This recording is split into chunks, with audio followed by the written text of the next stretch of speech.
Hi everyone, here we go again. Today we'll officially broadcast fifth round of the European Club Cup, playing in Novi Sad, Serbia. Uh, just before we move on to the games, I'd like to tell you some of results from yesterday, and of course, giving you and providing you some basic information about this tournament and standings so far. So far, we were witnesses of a very, actually, fighting chess, so many surprising and big upsets, and very, very interesting matches. After four rounds, only two teams are leading with all their wins. Alkaloid won all four matches, who's led by Dmitry Andreikin, Elyanov Yakovenko, Yu Yang Yu, and Krivoruchko. And second team is Medni Vsadnik, whose leader is Svidler, Lenia Dominguez, Vityugov, and the others. So these are the only two teams with perfect scores. Yesterday's round was full of interesting games. So many big upsets once again.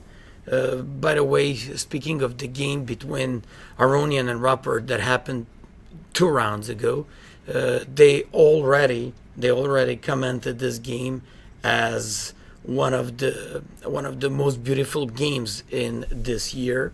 We'll see, because we'll have a World Championship match starting tomorrow, so we'll see if Carlsen or Karyakin maybe they're gonna make like more beautiful games there. But this one is one of the most original, astonishing games played so far and in this competition. Anyways, just behind these two leaders, I'm behind Alkaloid and Vsadnik. We have Ashdod from Israel, whose first board is Vasily Ivantchuk, and who's facing today first board of defending champions Siberia, Vladimir Kramnik. We'll have some guests. We'll also follow this game with a great interest, so stay with us. And by the way, I'll keep checking your comments on the YouTube channel Chess24 and the other chess platforms where we're broadcasted. So feel free to give any of your suggestions and provide any of comments you'd like to. I'd like to also tell you, by the way, apart from Medni Vsadnik, Alkaloid, that have like 8 points, Ashdod and Siberia with 7 points, we have like a whole bunch of teams: Zhiguli, Padova, Odlar, Yurdu, Novi Bor, Legacy Square, Ladia Kazan, Bayamara, Bersheva, Serbian Chess Club Valjevo, Schach Gesellschaft Zurich, and Schach Gesellschaft Riechen. They actually have like 3 wins and only 1 loss. So we have like very interesting games to see. Speaking of like most important and probably games that we'll just have to put our focus on, we'll especially analyze the game between Ding Liren, who's playing the first board for Alkaloid, and Medni Vsadnik playing black, Svidler. This is the derby match. Who wins this match, he has a great chance to win this competition. If any of these two teams win the match, it will be a sole leader after the 5th round. Then we'll pay very much attention on Andreikin Dominguez, Elyanov Vityugov, Yakomenko Bu, Yu Yang Yu Matlakov, and Krivoruchko Fedosev. Simply, this is the most important match this round, and we'll just have to cover especially these 6 games. Tying second place, Ashdod from Israel and Siberia from Russia. Just like I mentioned many times, reigning champions. They're fighting between, actually the special fight and the special game will be between Ivantchuk and Kramnik. Vallejo and Giris, Mir and Grishchuk, Wolokitin Tomaszewski, Moisenko Lichau, and Kirill Georgiev against Korobov. These are two top matches, and we'll mainly pay attention and put our focus on these two games. Actually, these two matches.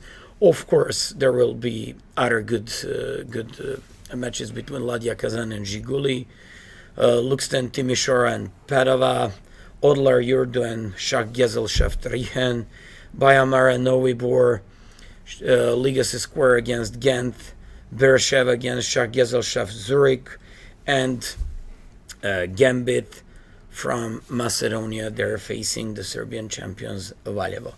So we'll follow all these games. I gave you like some basic information standings from a men's section.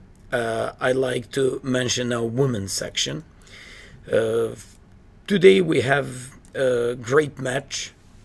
So right now I'm talking about the women's section now. Today we have a great match between Cercle Dashek Monte Carlo and Ladia Kazan. Ho Yifan is facing Galamo. Ho Yifan plays great here. Nobody so far cannot do absolutely anything against her. So she's showing off her class every single round, and she's proving that she's by far the best woman player in the world. Muzichuk Anna playing Abertsumova, Muzichuk Maria Nebolshina, and Kramnik Plia Merkelova. Apart from this match, very interesting match will be on the second board. Nona Batumi playing Yugra, so Jagnidze against Yushenina, Batsiashvili Pogonina, Kotenashvili Makruchian, and Melia Nechaeva. Those will be games, and these two matches, just like the previous four matches, we'll put focus on in the men's section. This will be the games we'll especially cover in our stream. Speaking of women's competition, all together with these two tournaments, we have a Serbia Open with more than 160 players. Just like I mentioned yesterday, 20 GMs, 25 IMs, more than 40 FMs. Pretty strong tournament considered for considering just open tournaments. Major favorites are still leading. Lushang Lei drew against Šarić yesterday, and now Šarić is playing against Miodrag Savic from Serbia. On the second board, Alexander Zubov is playing Lushang Lei. And all these guys are just tying the first place all together with Turkan Mamejarova with 4.5 points out of 5 games. I just had to mention this tournament, and I just had to mention these players because there are like big number of supporters, fans, and players who came to Novi Sad to play open tournament as well. Anyways, let's get moving to some games. Currently, you see the game between Ivantchuk and Kramnik. Ivantchuk opened the game with a c4, playing English opening. e6, knight c3, knight f6, knight f3, d5, d4. We have Queen's Gambit declined, bishop e7, of course, bishop g5, and here Black has two possibilities, playing the classic Queen's Gambit declined with castle, knight bd7 or c6, or playing Tartakover line for what Kramnik opted with h6. After h6, bishop h4, castles, Ivantchuk played rook c1. Once again, I'd like to mention that e3 is considered to be the main option here, and Kramnik would play probably either knight e4 or b6, doing the fianchetto with the light square bishop there. Although Kramnik played rook c1, not the most common variation, especially not on the highest levels, but it is certainly one of the serious options by white here. Idea is typical for the Queen's Gambit declined positions, controlling the knight on c3 in case Black at any time jumps with the knight e4. Black has following options here: b6, knight e4, which is more or less classical, but I believe that a rook c1 is aimed against knight e4 move because it keeps controlling the knight on c3 and keeps defending this knight there. Also, there is a possibility with d takes c4, but we'll see what is Kramnik going to opt for. I'm not entirely familiar with this rook c1 move in these positions, but as far as I remember, it's not the main move. E3 is the most played on the high levels. Anyway, we'll wait for situation to change. Knight b7 Kramnik played. Knight b7 he played, and now we can transpose into, just by a different order of moves, we can transpose into one of the main lines after e3. And for example, if e3, then black has, along with c6, which is a classical option, and rook e8, he's got a c5, but I don't think he wants to create an isolated pawn from an early stage of the game. Okay, we'll get back to this game. I'll just have to go to other games of this round. So Ivantchuk Kramnik. I'll tell you just once again to go back to this game. Preparing for this commentary, I checked the result between these two guys. Believe it or not, so far they played 106 games in total. So playing 106 games in total, I guess there are no secrets between these players, and well, I can give you a few seconds to give me your tips and to tell me who do you think that is in leading after these 106 games between Ivantchuk and Kramnik. Well, the answer is Kramnik is leading 23-19. He actually won the last two games that they played. He won a game. Actually, he beat up Ivantchuk last year in European Club Cup that was held in Macedonia, and he beat him in 2015 in Tromsø. So last two games, Kramnik won both times. He had black pieces, and if I remember correctly, last 7 games between these two players, Kramnik had only once white and 6 times he was black. But still, it's very interesting. It's going to be one of the derby matches of this round, and certainly we all want to see what's going to happen here, because 23-19 for Kramnik, that just announces a very, very interesting game. Okay, let's go to the first board, and actually the most important game today, because these two teams, Alkaloid, Skopje, they're just sharing the first place with Mednev Sudnik from Russia. Liren playing white, facing Svidler playing black.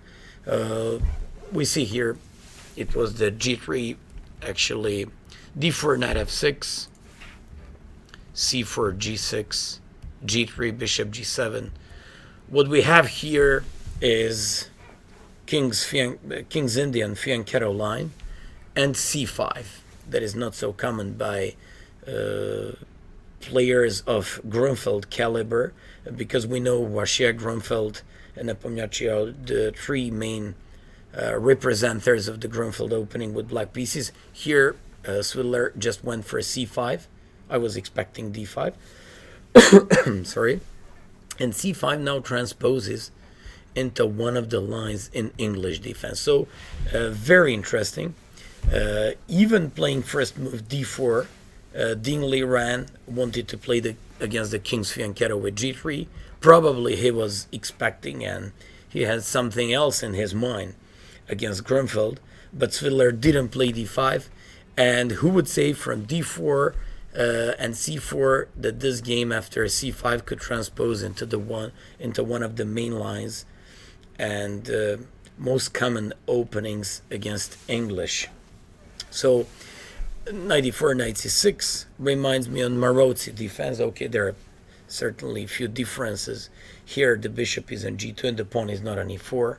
which is definitely a good thing for white, because as long as white manages to keep this light square bishop on g2 open, his game will be better. So after castles, queen a5, we already saw this, if you remember, 2 days ago.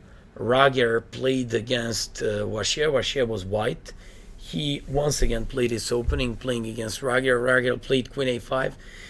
Like I told you previously, one of the ideas behind queen a5 is to open up the back rank, to complete his development with d6 and bishop d7, or to simplify the game, taking on d4, bringing the light square bishop out to e6, vacating the c8 square for the rook coming from f8 to c8, and exerting the pressure against the c4 pawn and along the c file. Altogether with the c4 pawn, possibly knight on c3 could be weak, so it's not a secret that one of the black's main ideas in this position, apart from knight d4, d6, bishop e6, rook f c8, is also a6, rook a b8, and b5, breaking on the queen side with this typical b5 move. E3, once again, just one of the options here. Knight b3 or knight c2. So e3, certainly, it's a normal continuation. I believe Vachier played something similar against Vachier. If you remember, he won that game. But black, speaking of the opening outcome, was very satisfied after like first 20 moves. Here after e3, d6, we have it's white's turn. It's Liren whose turn is here. So I know that most of you are tempted to see what may happen after knight takes c6, b takes c6, and bishop c6, but don't worry, he didn't blunder a pawn. Actually, this is one of the main ideas, sacking this pawn, and now getting the b file open and getting a strong pressure against the b2 pawn. He just wants to pretty much tie up the dark square bishop on c1 for the pawn on b2, and also somehow to make white's development harder, because white cannot play b3, which is one of the main ideas since the knight on c3 is hanging. White cannot play bishop d2 since the b2 pawn is hanging. So this position and this variation is considered to be good for black. Just to know, for all those club players who are watching this, this is not a blunder. This is a typical pawn sack. Also, you can take, and certainly no one is gonna give up the bishop pair here, playing like this, taking the pawn on c6, because after queen c7, knight d5. Okay, now you can't take on e7 because of knight e7 fork, so you have to take on d5. But here, after these moves, I'd say that black has a very huge compensation. Black won a bishop pair, so in such an open position, this raging bishop pair works really well, somehow gets along well together. Also, apart from having the bishop pair, black is going to play rook f c8, and this would be a really a good position for black. Usually, when somebody goes for d6 in this situation, white plays either knight d on e2 or bishop d2. So these are two main possibilities for white. Yeah, I'm expecting bishop d2, and for example, queen to go either to a6, putting some pressure against the pawn on c4, b3, bishop d7, or if you remember, in that game that Vachier played against Vachier, we analyzed some bishop g4, very interesting ideas to provoke weakening and the closing of the bishop on g2. So if white plays f3 at any point, we would just put the bishop back to d7, and we kind of forced white to commit himself, because we forced him to play the f3 move, And now the bishop on g2 is a closed piece, and afterwards, actually, this is not a point of this opening, because the point of the English opening, this variation for white, is to keep the light square bishop on g2 as long as possible open on the diagonal h1 a8. So probably white should play something like queen c2 or queen e1, but about these possibilities a little bit later. We're still waiting for Ding Liren's move. He took rest yesterday. He didn't play yesterday, so Alkaloid won their match, just like Sadnik from Russia. Svidler's team absolutely slayed Serbian champions. They won 5-1 with only 2 draws. Rappert drew on the second board, and Ivantchuk drew on the fourth. All other games, Russians just won, and this way they just announced like that they're one of the major candidates for the European club title this year. But okay, this match will decide a lot, so stay tuned and stay with us. Once again, I'll say, if you have any suggestions, if you want to come up with any hints or any, for example, like your special wishes and requests, which games would you like to see, please let me know. I'm here for you, and I'm reading your comments on YouTube and some other chess platforms. So let's go. We're gonna get back to this game.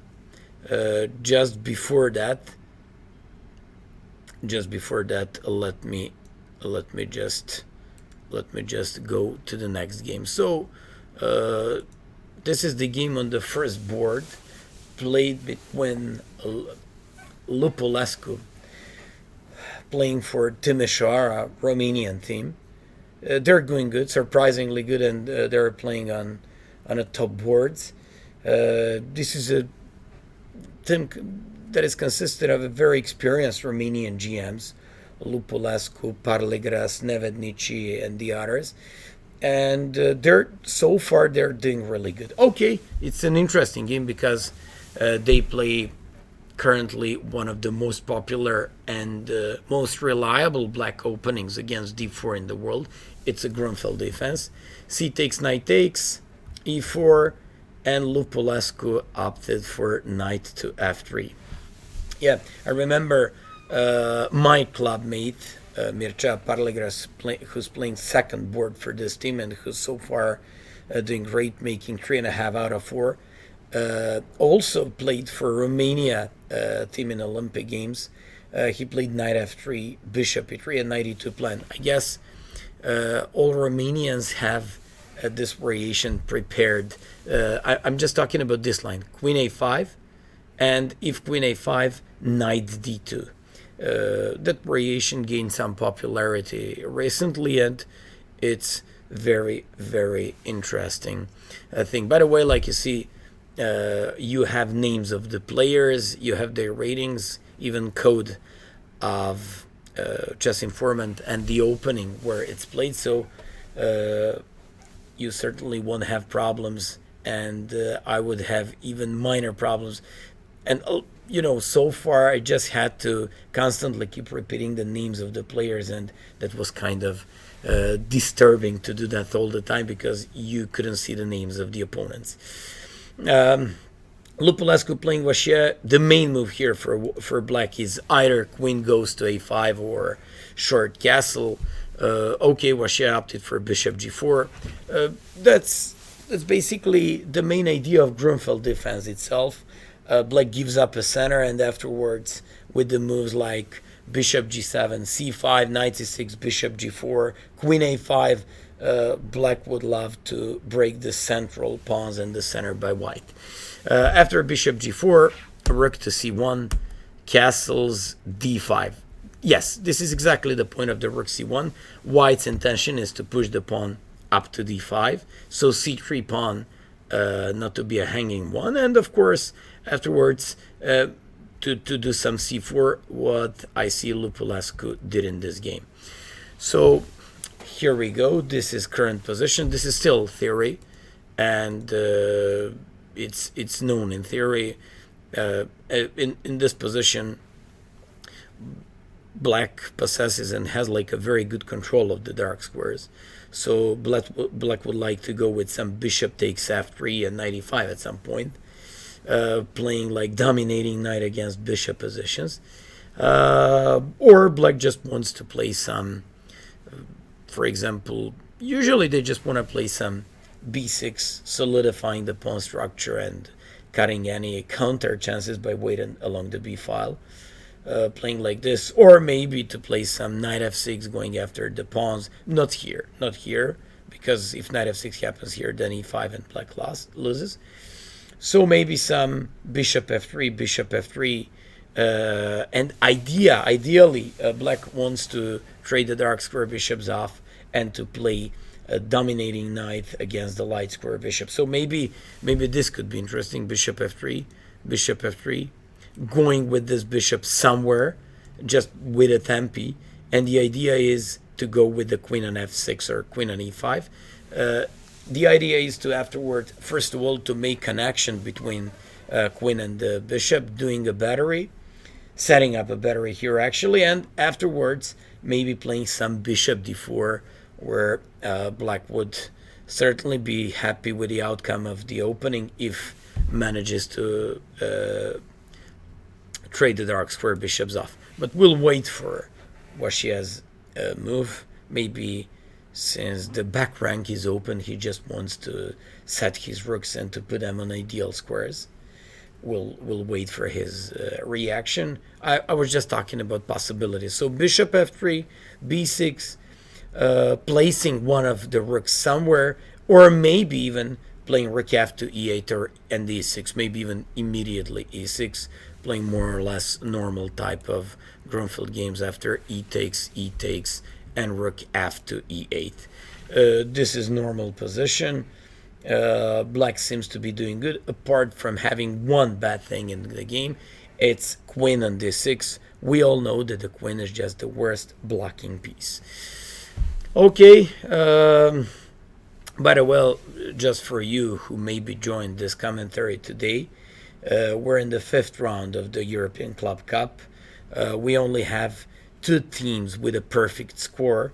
It's the Medniv Sadnik from Russia, whose leader is first board top class player Peter Svidler, and second, actually the team who's tying the first place at the moment with them is Alkaloid from Macedonia, and they're led by Liren from China. So while we're waiting for move by Vachier, just to remind you, he's playing the top board for Padova. Padova is a city in Italy, and Padova is having a great team. They didn't have actually they had a, we can call it a minor upset. They lost to Serbian champions, but Serbian champions have like 3 monster players on like top 3 boards: Mamejarov, Rapport, and Morozovic. So they're also good, and we'll see what will happen in this match. Vachier is playing top board for Padova. He's playing against Constantin Lupascu, Romanian, who's the leader of a team coming from Timișoara. Okay, let's get back to, let's go to another game. Let's go to another game here. Just before we move on. Okay, we'll wait for a move in this position. We're waiting for Vachier to make his move.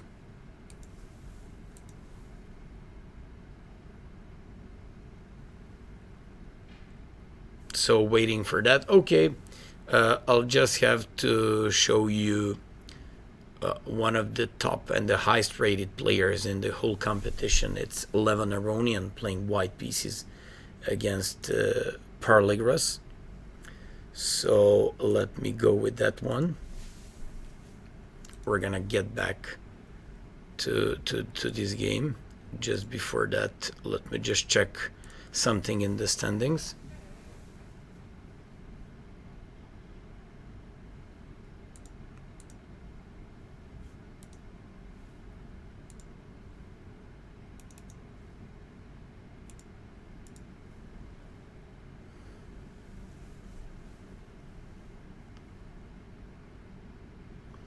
So Lupascu, Vachier, it's Vachier's turn. We're waiting for his move. During this commentary, we'll have some special guests. We'll have a couple of GMs. We'll talk. Actually, I'll keep that as surprise, and as the time goes by, I'll announce our special guests. We're still waiting for some of the top games there.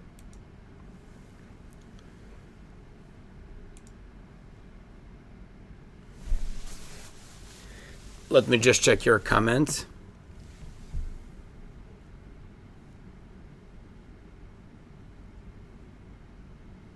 So if you have any special requests, any suggestions, let me know. I'm just checking your comments on my mobile, so feel free to suggest anything.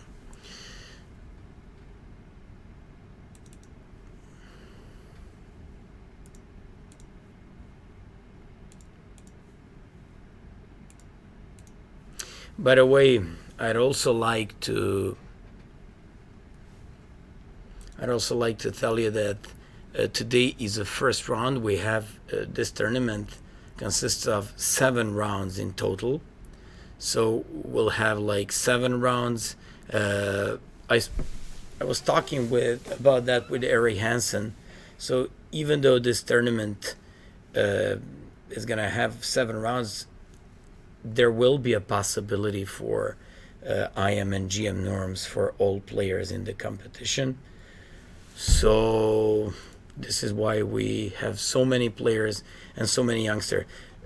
Just before we carry on, let me just do something. I'll immediately carry on with this broadcast. I have one interview for one radio, so please give me like 2 minutes.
Okay, we're back.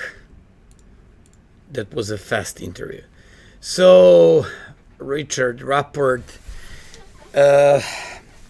preparing for commentary, I was reading so many articles on different chess sites, and I realized that spectators all over the world were pretty much amazed with his game played against Aronian 2 days ago.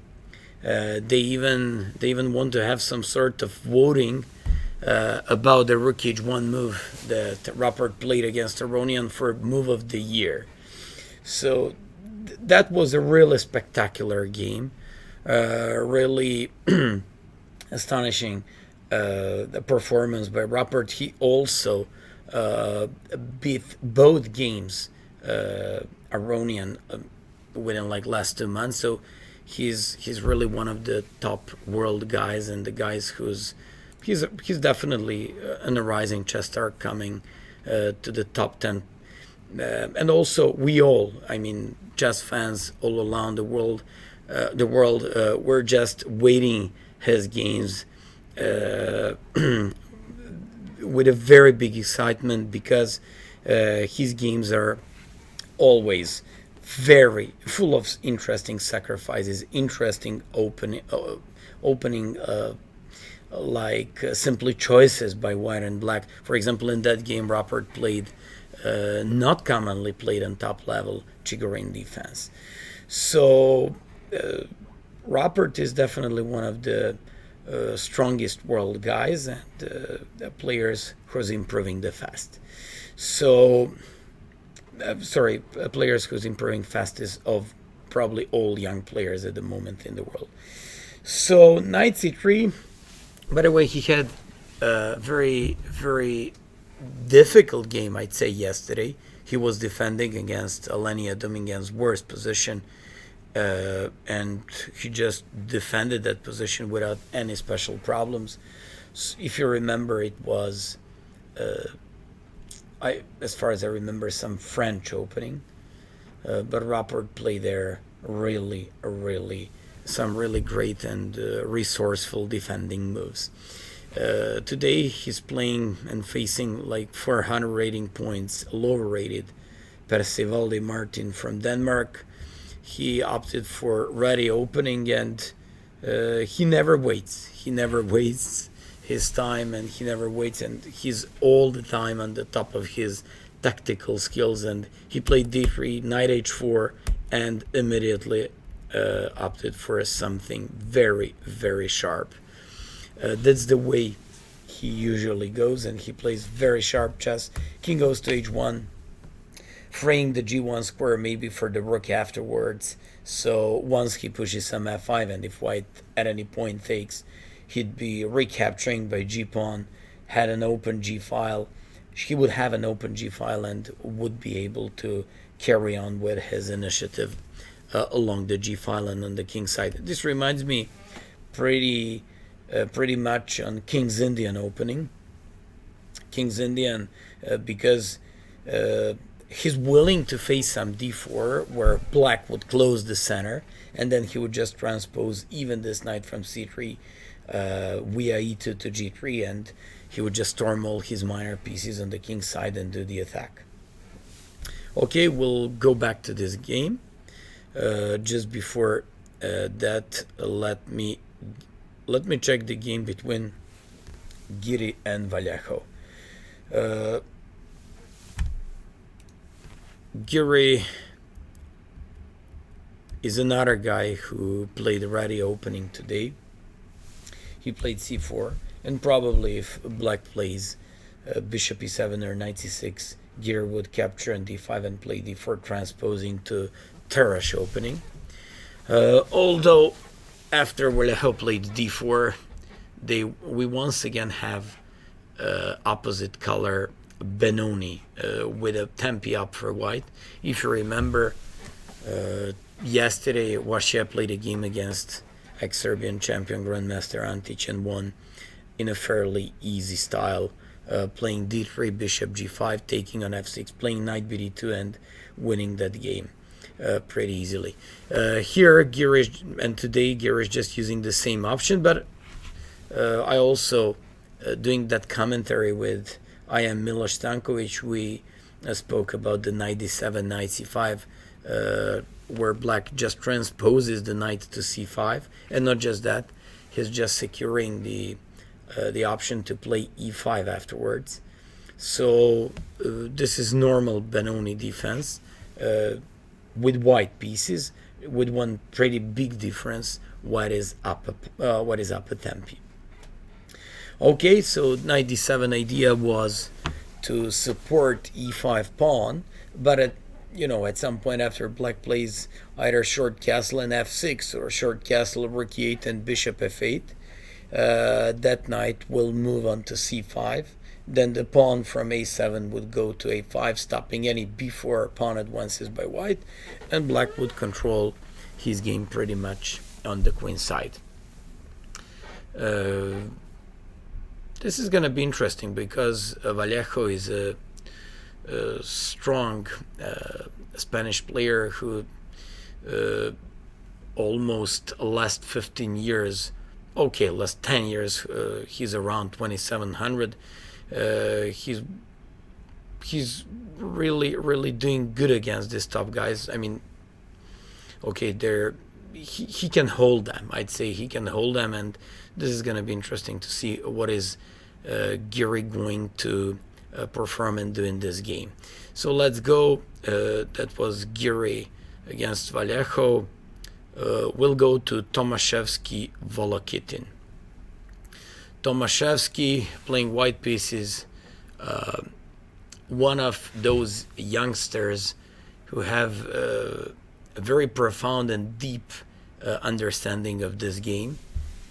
He also is known as a player who has a very interesting opening choices, but of course Tomaszewski, bishop g5. This is third time in this tournament, maybe even fourth, to see this opening.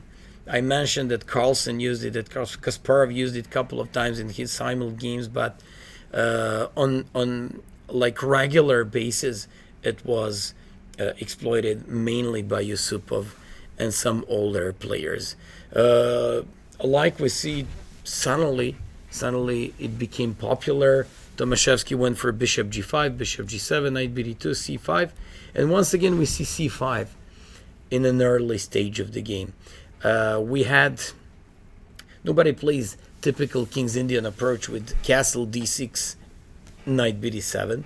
Everybody goes with either d5. If you remember, Mamedyarov beat Artemiev in the first round, and then he played with white pieces against Svidler yesterday like this, and Svidler played c5.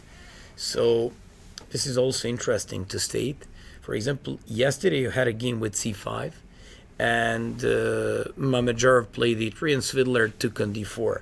So these top class and world guys, they're just checking their games on a daily basis. So they're just checking the latest novelties, the most fashionable things, and this is interesting. This is interesting because yesterday, as far as I remember, Svidler took on d4, then he played castle, played knight c6, d6, queen c7, and eventually he broke in the center with e5. Svidler won in a great style. That was such an important game. Also, he stopped Mamedyarov, who in this competition until that point was really doing great.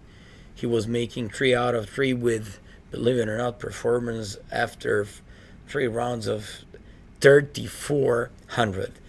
Okay, so after e3, d5, this now transposed to Grimfield opening. c3, queen b6. Yes, I remember preparing somebody, doing some coaching stuff and preparing this queen b6 move. The idea is white cannot play rook to b1 because of bishop b5. So the idea is to pretty much force white's queen to go out in the game and to go to b3. As far as I remember, this is considered to be okay for black. So knight c6, bishop e2, castles, bishop f5, h3, and rook f to e8. I don't think that white in this position can get anything that special out of the opening. It's not such an ambitious approach by Tomaszewski, but probably he didn't want to go into some sharp theoretical variations, especially because Volokitin is known as one of the sharpest world players. Anyways, and he's really doing great when it comes to complications and sacrifices.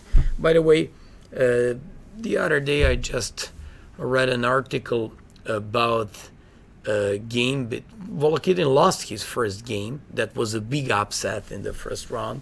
He lost his game against Lucas van Jordan. He's a younger brother of, Lucas van Forest, younger brother of one of the most talented world guys, Jordan van Forest. Lucas won that game in a great style. Volokitin even came up with some novelty that Svidler suggested on chess 24, 18 move h4. But what impressed me the most in that game, at the moment when Lucas van Forest could have taken an e3 and went into the endgame with a pawn up and probably drawish type of the game, he didn't want to go there. He didn't want, even though he was like 400 rating points less rated than his opponent, he kept on playing and won the game. That actually shows a real attitude and really fighting style, and I believe that just like his brother, that guy has a very bright future. Okay, Volokitin played rook f to e8. Normal position for this opening. I don't see any special things here. Maybe some bishop f6 taking on d5, but I believe it would be too risky, especially because Volokitin enjoys in positions like this. He really enjoys positions pawn structure where his pieces simply start playing and just going all over the board. So queen d5, probably he would take on d4, and now he's hanging. I'm just saying he would be happy with a position with open bishops and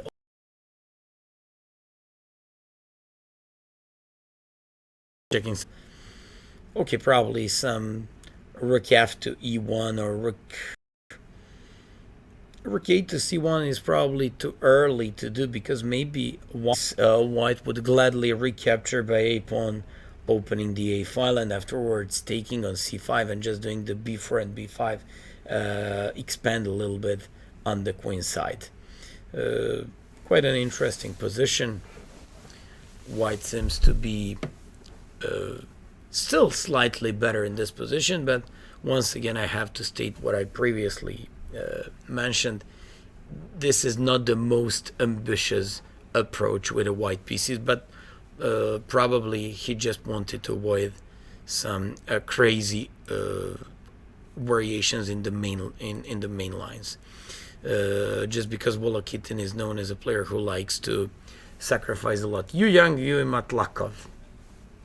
Yu Yang, you play for Alkaloid, believe it or not, 27-25. And he's playing the fifth board. He's playing on the fifth board, such a strong competition. Well, usually when I explain somebody what kind of tournament is this, I just say what you have in Champions League in football, this is for chess players. So basically that's why we have such a strong competition. Basically all chess players except Carlsen, Karyakin, who's going to start their match tomorrow, and Caruana, Nakamura, Wishianand, and Topalov are here. Literally all other top players are just playing and competing in one of the most beautiful cities in Serbia. After knight bd2, we have a Rye Lopez variation here.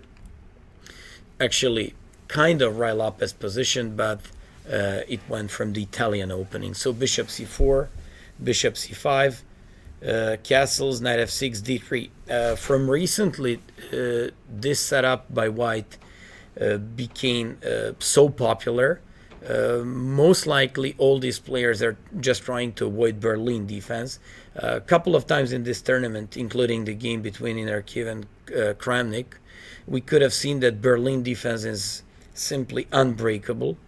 Also, we saw some other really top games here in Berlin defense. And ever since Kramnik started playing Berlin defense against Kasparov in their match for a world championship title like 15 years ago, Berlin defense became one of the most reliable black openings.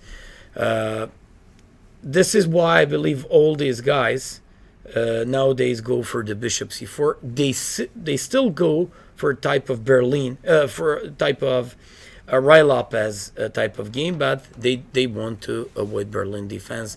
Bishop b5, knight f6. So I'm talking about this position, bishop b5 and knight to f6.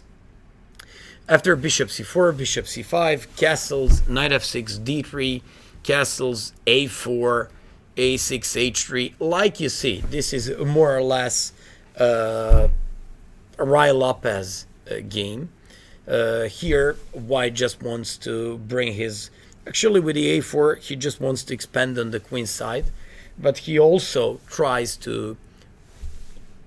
just apart from expanding on the queen side and getting some space with the a4, b4, and so, he would also like to make a shelter for the light square bishop in case of knight a5, because a light square bishop in a Rai-Lopez type of games is one of the crucial pieces.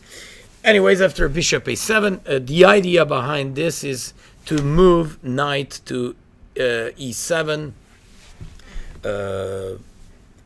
transfer the knight onto the king side with the knight e7, knight g6, and launch the attack there. So after rook to e1, knight e7, d4. This is one of the golden rules in such positions. If somebody simply loses control of the center or simply leaves the center, you should immediately take it and play the d4 move. After knight g6, knight bd2, white is better, slightly better, and this is more or less normal type of position. Having the pawn standing on d4, white just limits the dark square bishop at the moment, and we'll see. Sometimes in some positions they play bishop e6, challenging the light square bishop, forcing d5 and actually provoking white to play d5, which would not just pretty much close the center, but also open the dark square bishop on the a7. Okay, let's go.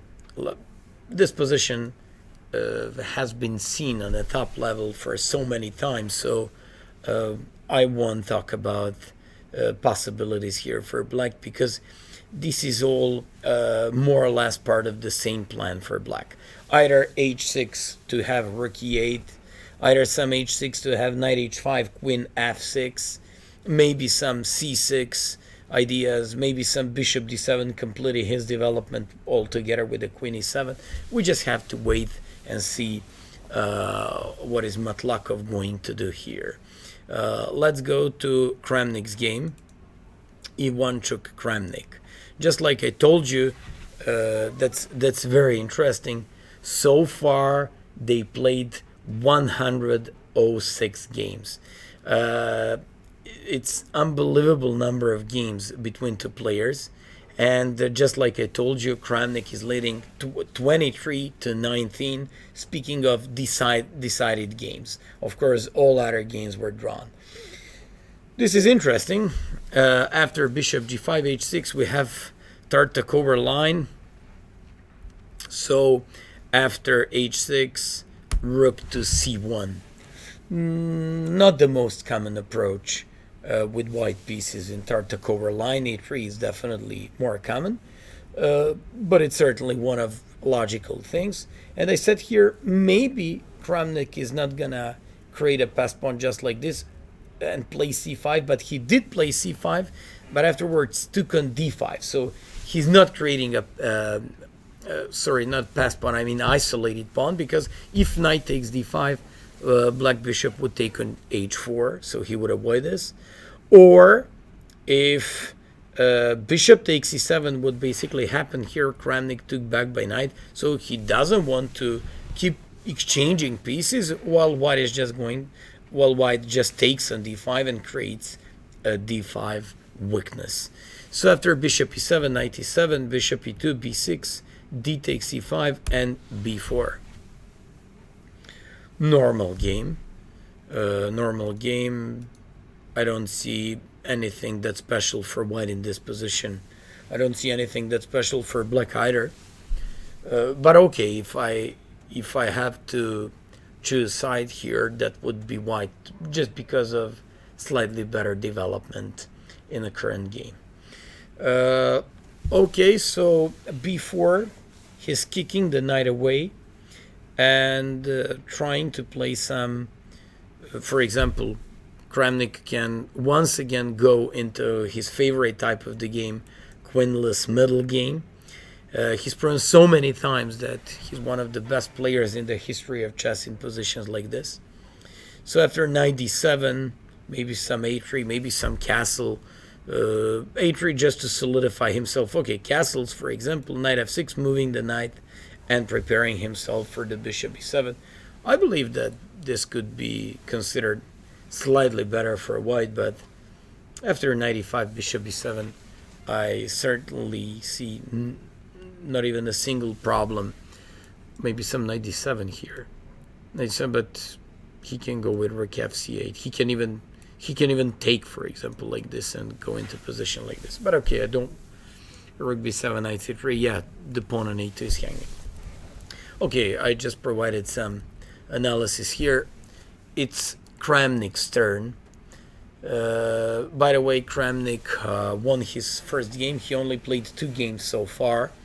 He played round 3. In a round 3, he played against Inner Kiev, and he beat him in the Berlin defense.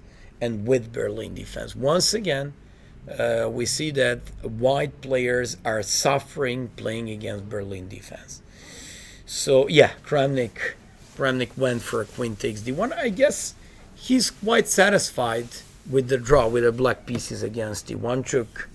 Ivantchuk is certainly one of the most resourceful guys, tenacious defenders in a world of chess, and guys who always have like a very big creativity in different kinds of, and like numerous of solutions in some very obvious and known positions. So Ivantchuk playing white here, objectively speaking, didn't get anything that special from the opening, but on this level, these guys usually are not even trying anything that special out of the opening. Actually, they do, and if it goes well, okay. If not, they have such a great experience, and they're so strong that they can pull out and push for a win in their middle games or end games. Recently, I had a conversation with one top player. He's 2700 player. He's a good friend of mine, and he kept staring at me preparing for one game. And at one point he said, "When was I keep looking you and the way you're preparing for your opponents and games?" And he said, "Can you imagine when was the last time you beat somebody thanks to the opening preparation?" I said, "Well, maybe every 1 out of 20 games." He said, "That's the point. Players should focus and study mainly their middle games and end games, because that's the moment and that's the way where you can outplay these especially strong GMs."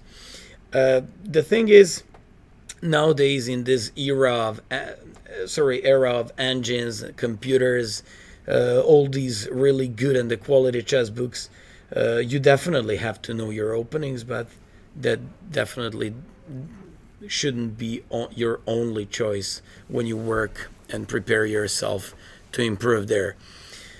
Okay, so b4, Queen d1, rook takes d1. It's Kramnik's move. I analyzed this position earlier. I proposed some knight d7, knight a6. I'm not a big fan of, because then my knight, after a simple move a3, is kind of blocked. And this is exactly what Kramnik did.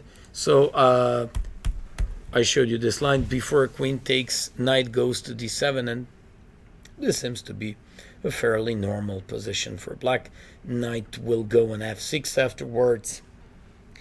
Bishop goes to b7. A rook will oppose the rook on d1 with some rook f to d8. Another one from a8 may go to c8, and black seems fine. I believe that Kramnik should be satisfied with this opening outcome, and I don't see that Ivantchuk managed to get anything special out of the opening. Okay, we'll get back to this game. Let's have a look at the game Dominguez and Rakin. Knight e4, bishop c5, knight b3, Scotch opening. So Dominguez went for the Scotch, Kasparov's favorite weapon 15, 20 years ago. Bishop c5. One of the most common move on the top level here is knight f6, and the second most common approach by black is bishop c5. So bishop c5, and after bishop c5, he just went for the knight to b3. Okay, we have this game. So Dominguez against Andreikin.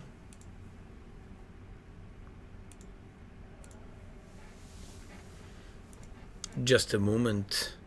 For a moment, my computer got frozen. So after knight d4, bishop c5, I apologize for this. Bishop b6, knight c3, knight f6. I remember not while ago, one of the main approaches by white here was queen e2 followed by bishop e3 and long castle, and doing some sort of English attack and doing a pawn storm on the king's side. After white goes for a long castle, he would just play f3, g4, launching the attack on the king's side and trying to dominate there. After bishop g5, h6, this is completely different type of position in comparison to that one.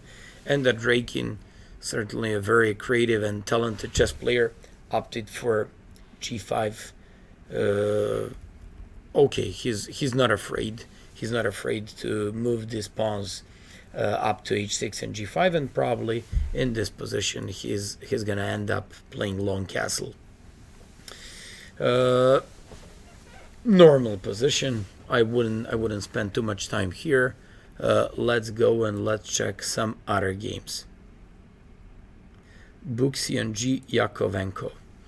Bu played English opening, and then very soon he transposed into Catalan.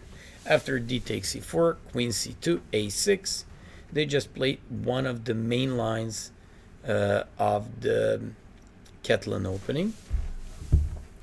And in this variation, after a6, there are two most common possibilities. Queen c4, which presents the main line, and where black just fights for the center, gets the pawn back, and after queen c4, b5, queen c2, bishop b7, white has three main options at his disposal: bishop f4, bishop d2. Kramnik usually goes for bishop d2 in those positions. Here, Bu went for a4. Bishop d7, rook d1, bishop c6. This is a normal idea because he couldn't play b5 and bishop b7 with a tempi. Just like in Fornak's French opening, this bishop via d7 go to c6 and will have control of the e4 square. After knight c3, this is interesting. He doesn't want to take on c4. He's actually playing for the center. Black took on f3 and played knight c6, going against the white center. After bishop c6, b takes c6, we have very unusual type of position. I mean, it's still theoretical and it's still known, but I'm just saying unusual because black is facing lots of structural problems because he's playing with triple pawns on c7, c6, and c4, and with the isolated pawn on a6. After bishop g5, okay, makes sense, but it's not the only move. Here, one of the white ideas could also be a5, fixing the weakness on a6, because one white manages to get a pawn back on c4, he's going to try to take these pawns on c6 and a6, and will try to push the a pawn. After bishop c6, b takes bishop g5. What is white's intention here? He's going to either, in some position, take on f6, play e3, and restrict the dark square bishop, and afterwards keep on playing, trying to take advantage of the triple weak pawns on the c file. Or maybe, yes, rook b8. I'd just like to say what makes this position playable for black. The fact that the pawn is on a4, and there are actually three problems for white in this position. One is a backward pawn on b2.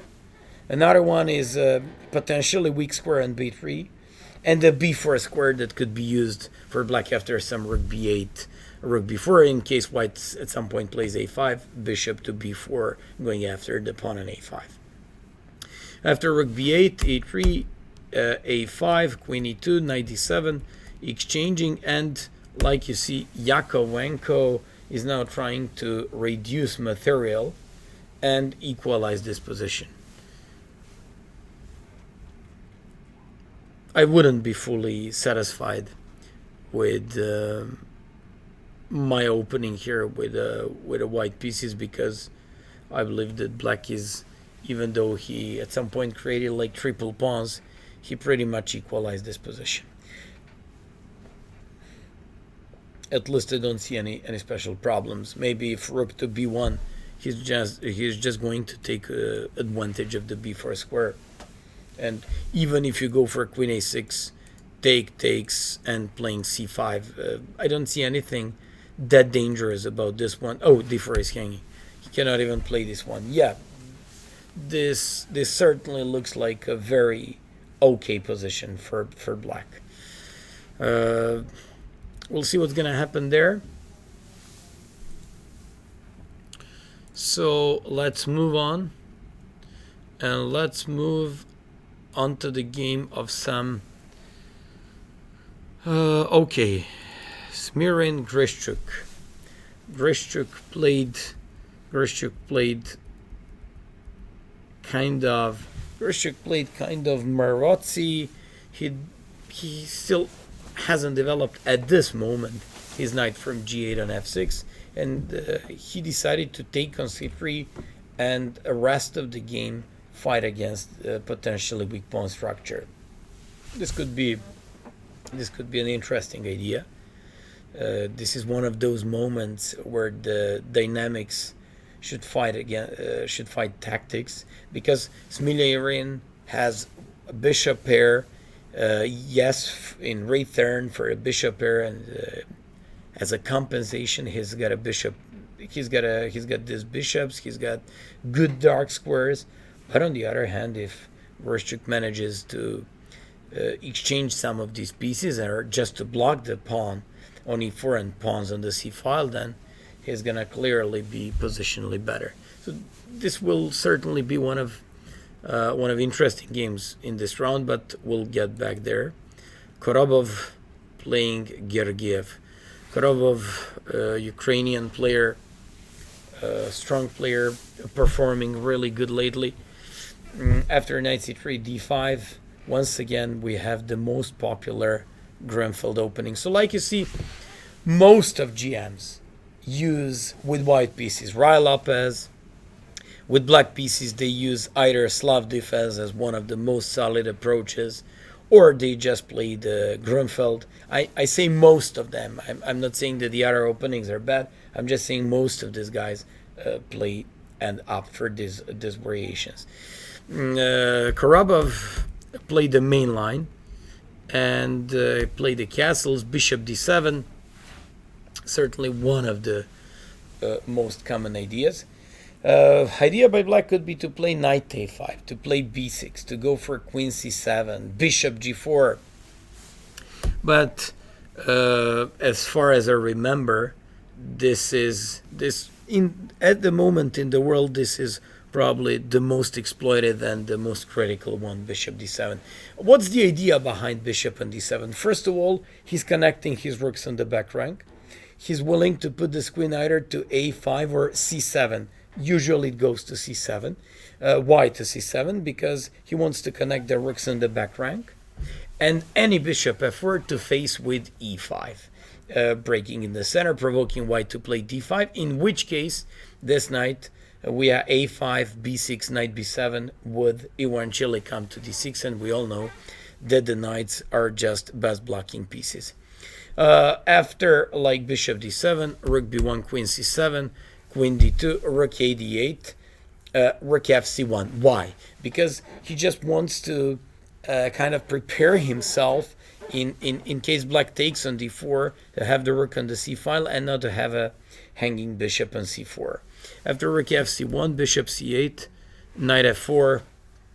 Yeah, I remember preparing this for somebody because I'm also one of those who use the Grunfeld defense with the black pieces. And after knight f4, the initial idea by white is to jump with this knight on d5. So I'm expecting e6 by black here. It's absolutely not a problem for black if white takes a pawn on c5 and playing with a pawn up, because those are weak since these are double pawns. So certainly e6 would be a normal reaction by black here. Once again, I'd like to give you more of explanation why else bishop d7 in that position. Sometimes just to connect these rooks and put a bishop back on c8 would happen in this game, but sometimes in position like this, black will go with some knight a5 and bishop b5. It usually happens when the rook is on c1. Here, when the rook is on b1, it basically stops this, and we just have to go with something completely different compared to the line I just showed you. Okay, so knight f4 with the idea knight e5, expecting either e6 to prevent knight e5, or maybe even queen d6, provoking white to play d5. Because if white plays d5 in this position, for example, I was talking about this, and this is absolutely normal. At the moment, we can jump on d5. d4 is hanging, so this could... but I'm also talking about this move. Why? Because I'm now provoking white to play d5. In case that happens, knight e5, and when this bishop goes to b3, black can go for c4, bishop c2, and b6. And then, this is just one idea, but I don't like this one. Actually, I prefer this one. After bishop b3, b6. And then the bishop from c8 goes to a6, and black will try to get a control of the game this way. Also, there's another plan. For example, after you play d5, I provoke you to move this knight. So let's say knight to e5. Let's say they don't want to play like this, and they also very typical idea along with b6 is also f5 breaking on the king side, which is one of the main practical and aggressive approaches for black on the king side in this type of games. But let's say he goes bishop e2. He wants to keep controlling the light squares and he wants to keep controlling the game. Then just b6, because we want to make sure b7 pawn not to be under the attack at any point. And now I don't have any more possibility to put my bishop on a6, but I'll try to break with f5. And that will be my idea at some point. So breaking with f5, getting some sort of activity on the king side, and even considering opening the f file as one of most aggressive ideas for black. Anyways, after f5, we'll actually here we are analyzing the game between Korobov and Georgiev. By the way, Korobov played the main line, or just the line that is considered to be the main line against Grunfeld for the last 40 years. It's the bishop c4 line. The last move by white was knight f4. He's trying to play knight d5, getting the center and just getting rid of the queen on c7. Knight f4, e6 or queen d6. These are two options, so we'll get back to this game. Now let's see the top guys. Aronian playing against Peter Leko, my club mate. He didn't have a good appearance in the Serbian league. Actually, he managed to get like 50% at the end of the tournament on the first board, but for all these years, Mircea was just doing good for our club, and he was making one of the best results on the first board. In this competition so far, 3.5 out of 4, doing good, and he's now facing Aronian being white. So it's a very, very difficult pairings for him. Let's see, what did he play? Aronian played bishop f4. Apart from bishop g5, which is the main move here, bishop f4 from recently became one of the most popular white's ideas. Idea is to play e3, queen c2, and either rook to d1 or long castle. But the idea is also to play some c5 followed by knight b5 in some positions. Anyways, after castle z3, knight bd7, c5. That's exactly what Aronian is doing here. He's trying to expand on the queen side to get some space there and to have an initiative mainly based on the king side. This is why black, when the center is closed, has to react with the knight e4, and black's main idea has to be somehow to either push some e5 or to break this pawn chain with some b6 at some point. So after rook to c1, knight takes c3, rook c3, b6. Here we go. This is critical position. White can play b4, or white can simply play c6. Aronian played c6, and after knight f6, by the way, bishop b4 was threatened, knight e4, rook to c2, and a5. I'd always, a5 to stop the b4, to maybe have at some point some bishop a6 ideas, trading off the light square bishops, which would be very pleasant for white, since apart from knight on f3, there would be no other piece that could get rid of the knight e4.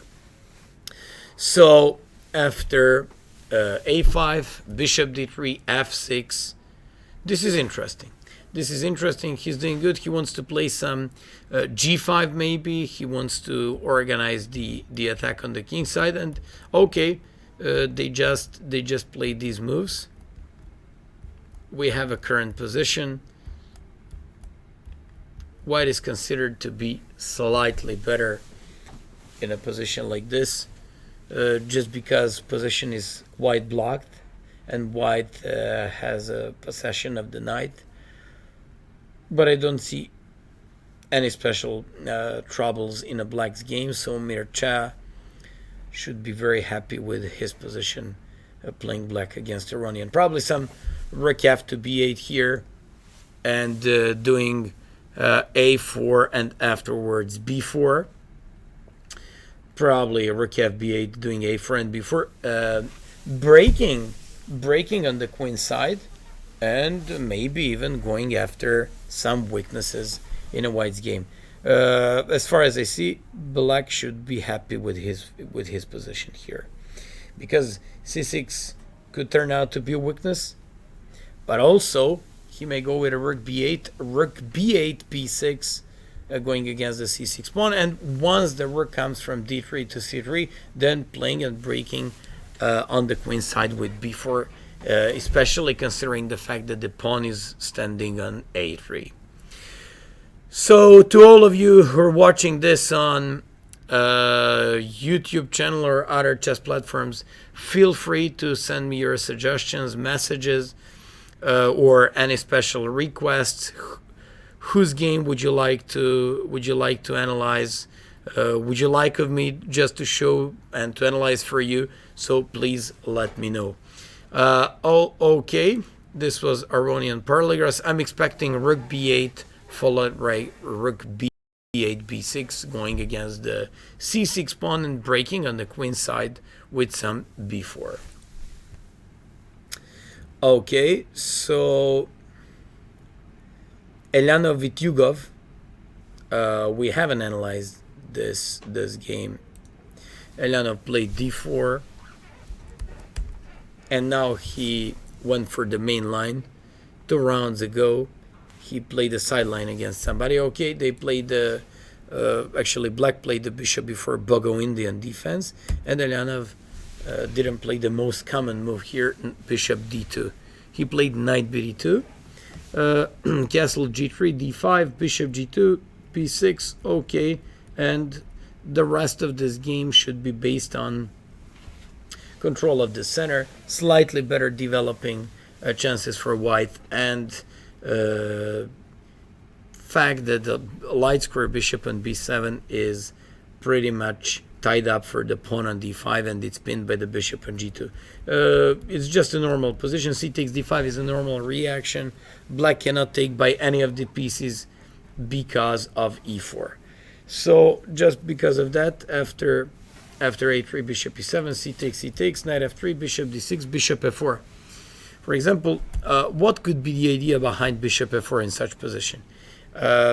It's a known thing in similar positions. For example, I just had a game in Serbian league playing against GM like this, and I played bishop f4 and got a very promising position very easily afterwards. What's the idea?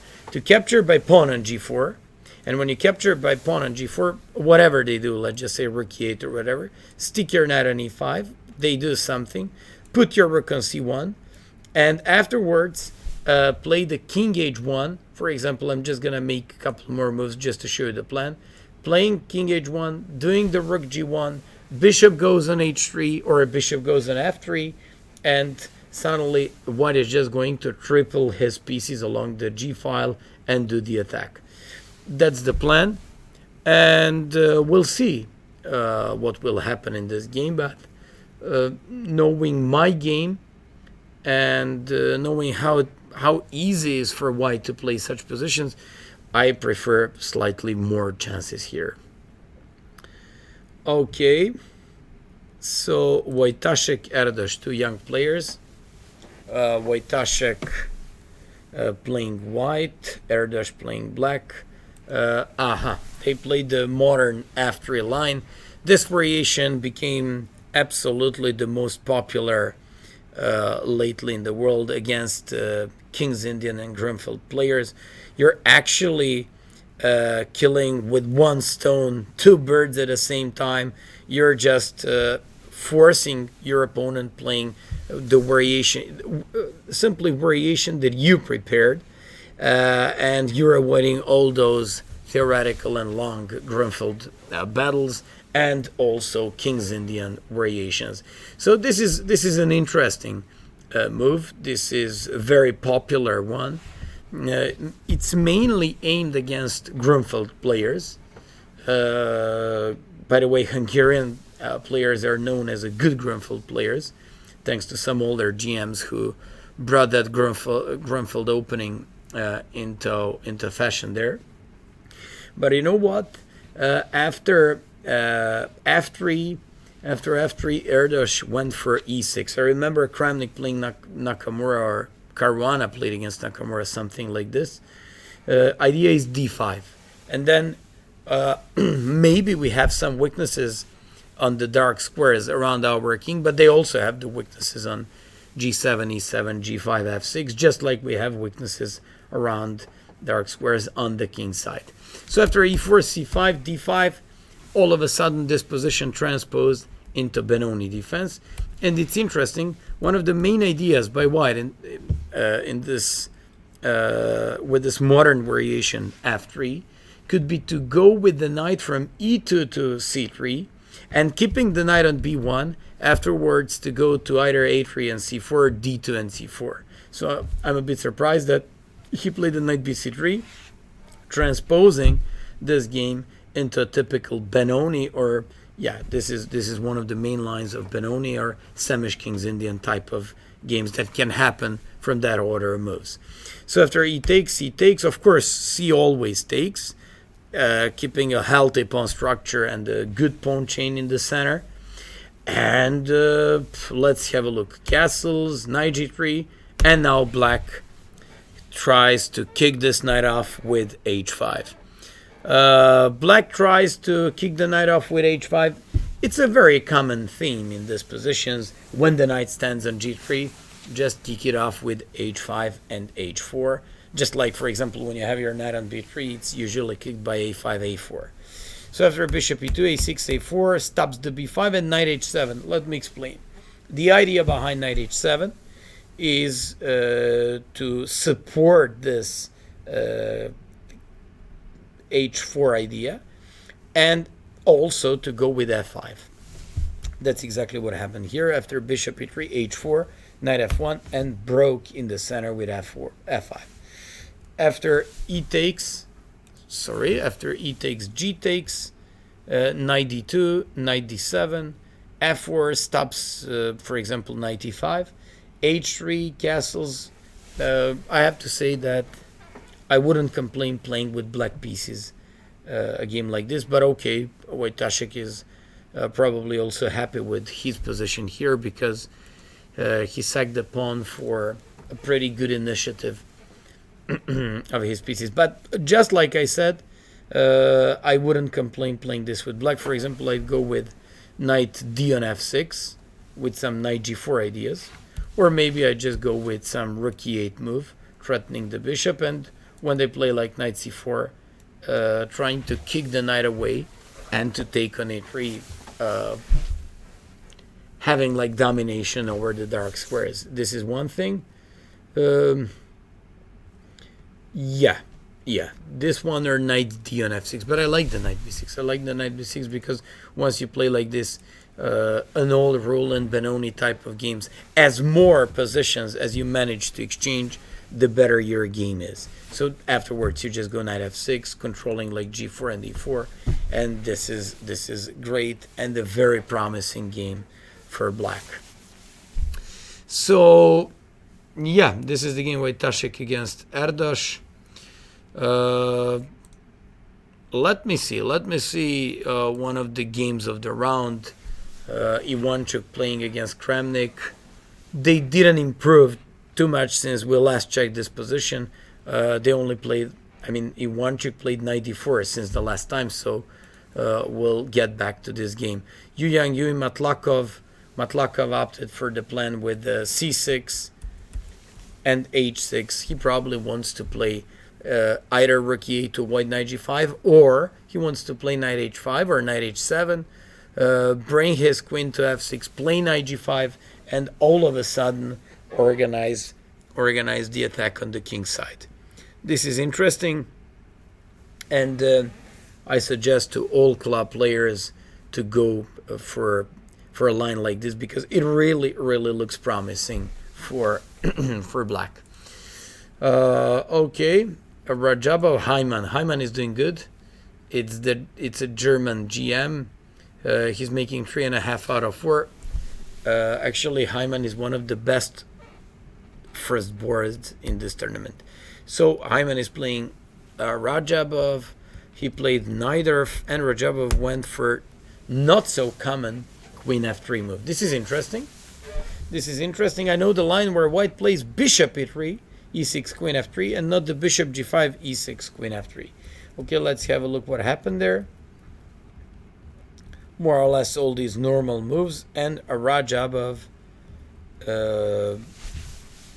I'm not sure that he got anything that special out of the opening. I mean, black doesn't have any weaknesses. Okay, still white has maybe a bit more space in this game, but that doesn't have to be like a decisive type of advantage or a thing in this game. Dominguez and Reikin, yes, just like we proposed, they played some scotch. Okay, bishop g5. Like I told you previously, queen e2 followed by bishop e3. That variation was considered to be at some point very promising for white, storming on the king's side with the pawns with f3, g4, and doing some sort of English attack, but not anymore. Now white goes for bishop g5 and a6, and just like we said, probably Andreikin is gonna make long castle, and he should be okay with this position. Leko Berescu, once again Steinitz French, once again e5. This variation really gained a lot of popularity. Nobody anymore plays the bishop g4, bishop g5 against Steinitz line. They all play this very positional approach when they take on c5 and put a bishop back. Why? Because they don't want to take on c5 and develop another piece for black. They just want to put the bishop back here so they can make short castle. After bishop f2, short castle, white is willing to trade the dark square bishops off, but in a moment when he finds that appropriate. So after castles, a3, h6 for k to e1.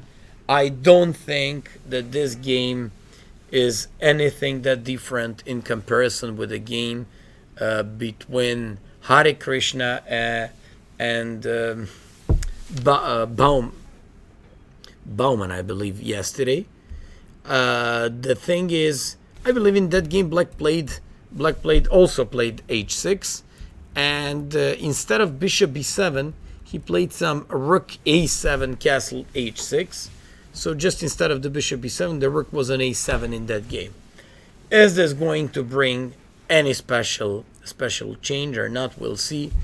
Leko is not performing well, not just lately, but last couple of years. He's extremely strong, good player. He was even competing for the world championship title many years ago against Kramnik. If you remember, he lost the deciding game. If he just drew the last game, he would be world champion, but at that time Kramnik played against some Karakan h4 sharp line and won the game. Leko calmed down a lot, playing very not aggressively, sometimes even absolutely unambitiously. So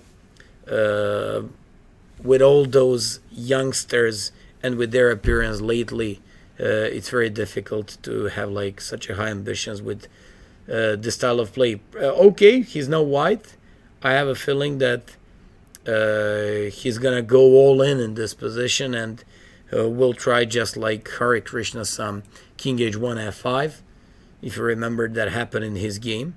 But we'll see. Also, he can, since he has like extremely good understanding of positional chess, he may go with like b4, bishop f2, queen f2, trading off the queens and playing a better endgame. Before we, okay, we're done with this game. Aronian Parligras, that's a very interesting endgame. Parligras doesn't seem to have any problems here.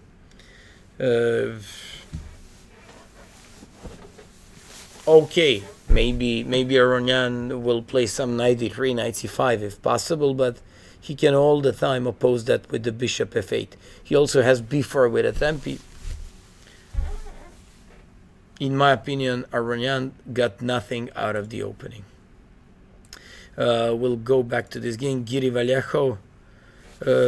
It's reversed Benoni with it opposite colors. Probably Giri will play some knight b4, knight d5. In this situation, I definitely believe that the knight before should be played. And after some knight before, he's intending to jump with this knight on d5.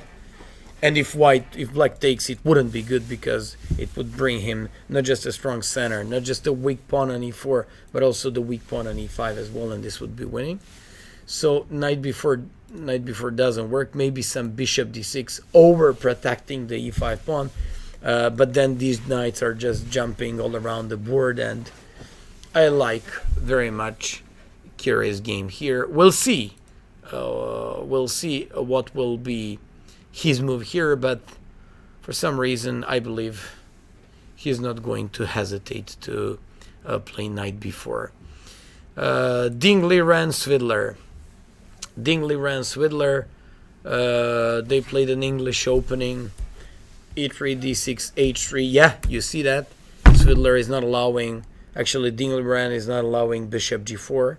He would be pretty much annoyed if that happens. So after bishop d7, queen e2, rook c8. This is exactly the setup I mentioned at the beginning of analysis of this game, because I said rooks usually go to c8, c8 rook to attack the c4 pawn, b8 rook to be able to break on the queen side with a6 and b5. After queen e5, knight c2, a6, knight d5, c takes, and bishop c3. As far as I see, this is a roughly equal position. I'm okay with a black's game here. Queen h5 leads to a normal game, but I believe Svidler had something else in his mind. Can he do a positional exchange sacrifice here? That would be interesting, taking on c3, but in that case knight d4, or maybe just playing the knight b5 first. Svidler won yesterday. Svidler beat Mamedyarov with black pieces. That was, if you remember, Torre attack. And today once again Svidler playing black, but somehow he's managing to get very open and very active positions. He likes to play with a bishop pair. He's great at calculation, and his theoretical prep. Theoretical preps are really good, and I believe after knight b5 I see actually lots of practical problems for white in this position. Maybe this position is not bad itself, but I simply see lots of problems here. Just like I said, practical. Okay, bishop pair, strong diagonal, dragon bishop, knight on b5 that could always take on c3. Possibility to increase this pressure on the c3 pawn with rook c8. I'm willing to say that I'd rather play this with the black pieces than with white. But maybe this is not ideal at all. Maybe he would put the queen on f5. Maybe just queen on h5, equalizing the game like this. We'll see, but as far as somebody has like double pawns on the h or a file, he has to be considered being slightly worse in a game like this. Just before we make a break,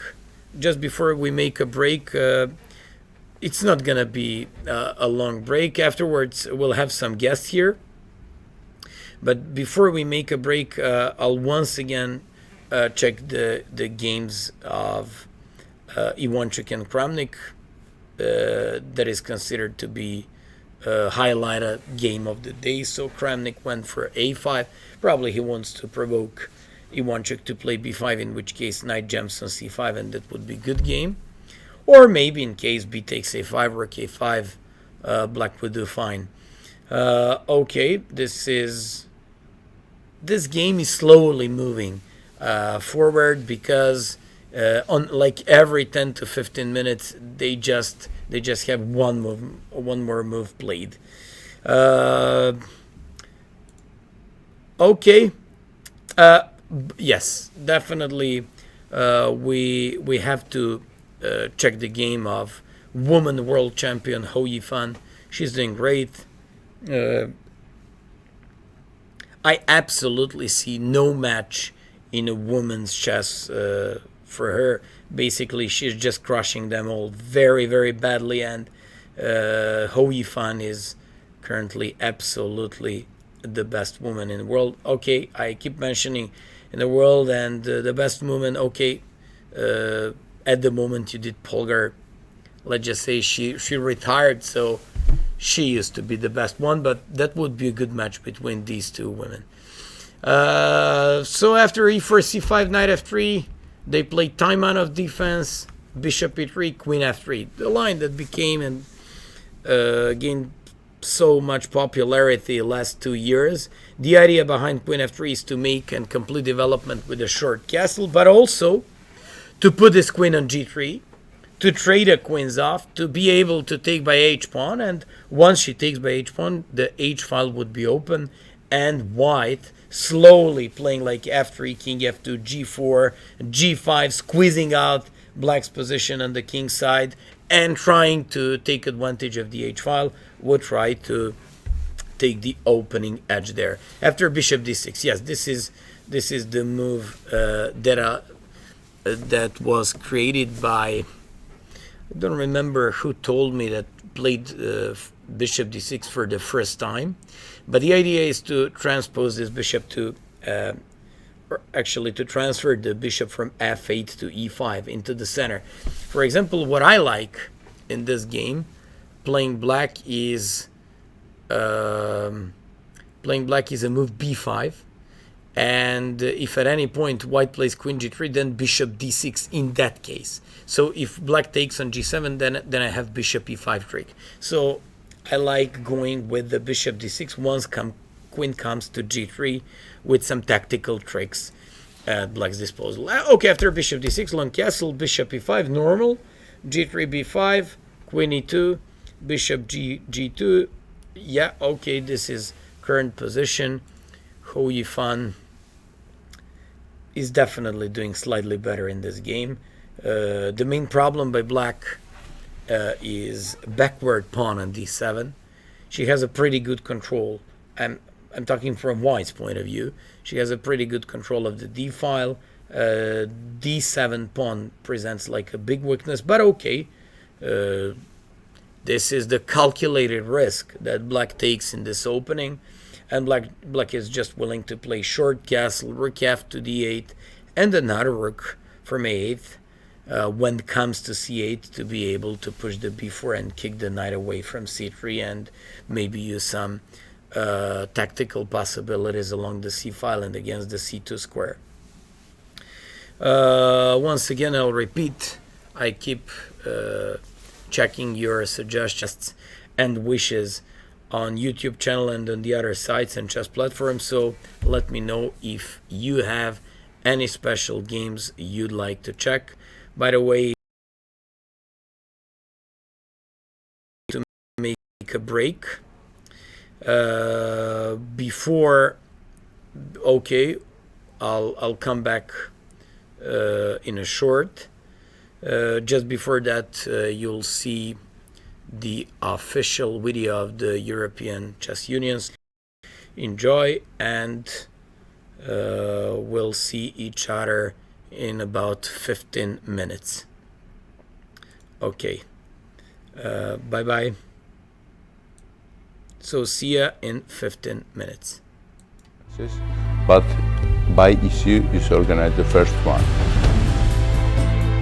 People that is working with chess in school all over Europe, they are gathering here to share experiences and also to try to solve different problems that everyone is facing in the different countries.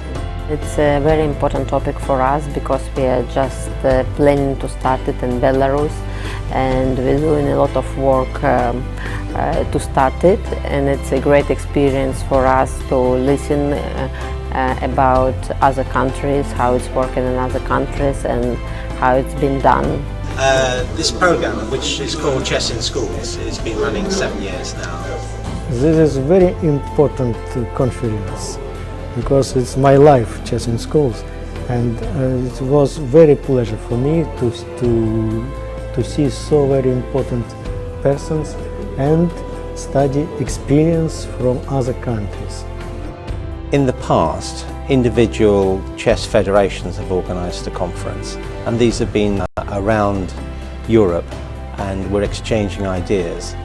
And this is being led by the Education Commission of the European Chess Union. I would like to give you a few ideas that I've drawn from experiences around the world. ჭადრაკის სკოლაში არის ის თემა, რომელიც ვფიქრობ ძალიან მნიშვნელოვანი არის არა μόνο ჭადრაკის განვითარების კუთხით, არამედ ჩვენი მომავალი თაობის ინტელექტუალური განვითარების კუთხით. ჩვენ ვცდილობთ, რომ ის გამოცდილება, ის საერთაშორისო გამოცდილება, რომელიც უკვე დაუგროვდა წამყვან ქვეყნებს, გადმოვიტანოთ, დავნერგოთ ჩვენს ქვეყანაში და არ გვინდა, რომ ამ პროცესს ძალიან ჩამორჩეთ.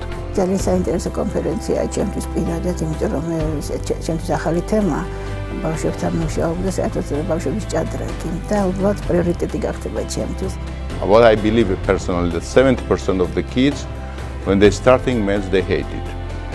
Or while it's opposite in chess, 70% of kids, they like it because this is the game. Here I see the differences of chess, why chess will help to do the same things, actually to develop the same things, but with pleasure, not with pressure.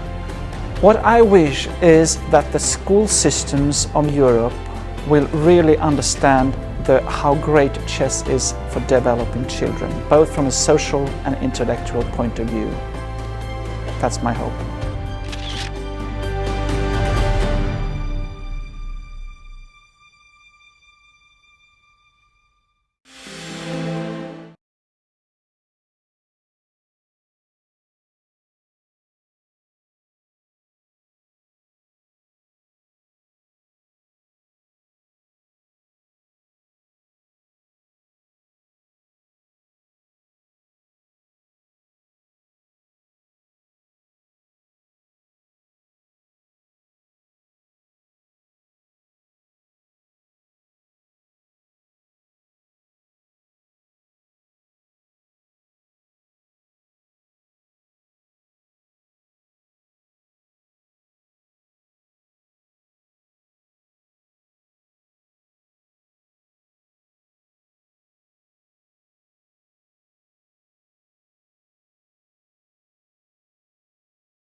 Okay, welcome back.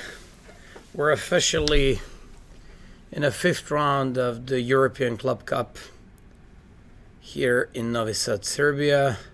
This is the game between Aronian and Peter Leko. We followed this game already. It's quite surprising. Aronian couldn't get anything out of the opening.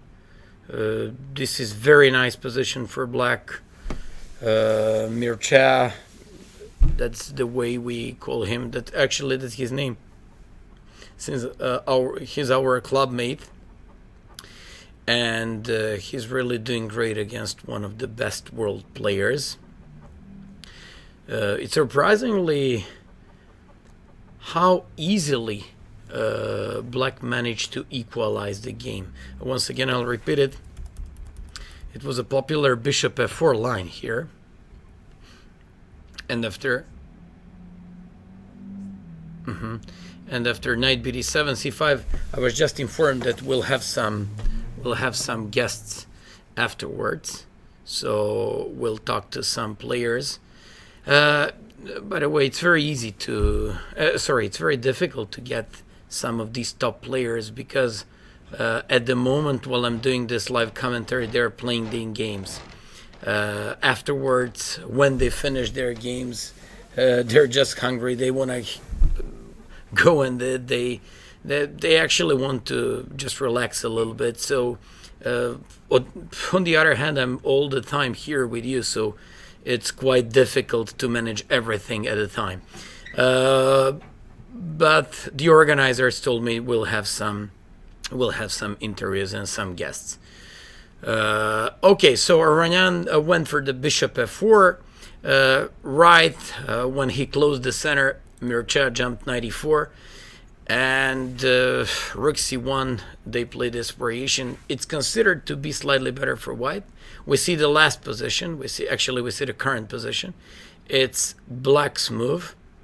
After rook c3, I believe we'll analyze now this position. After rook c, by the way, this is match between Padova, Italy, and Timișoara, a club from Romania.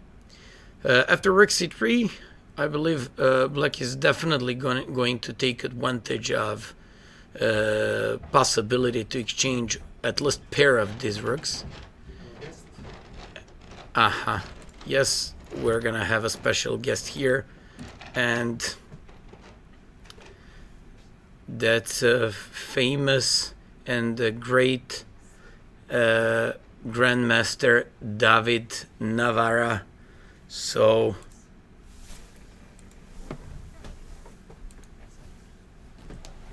I'm sorry, I came from the wrong side perhaps. okay.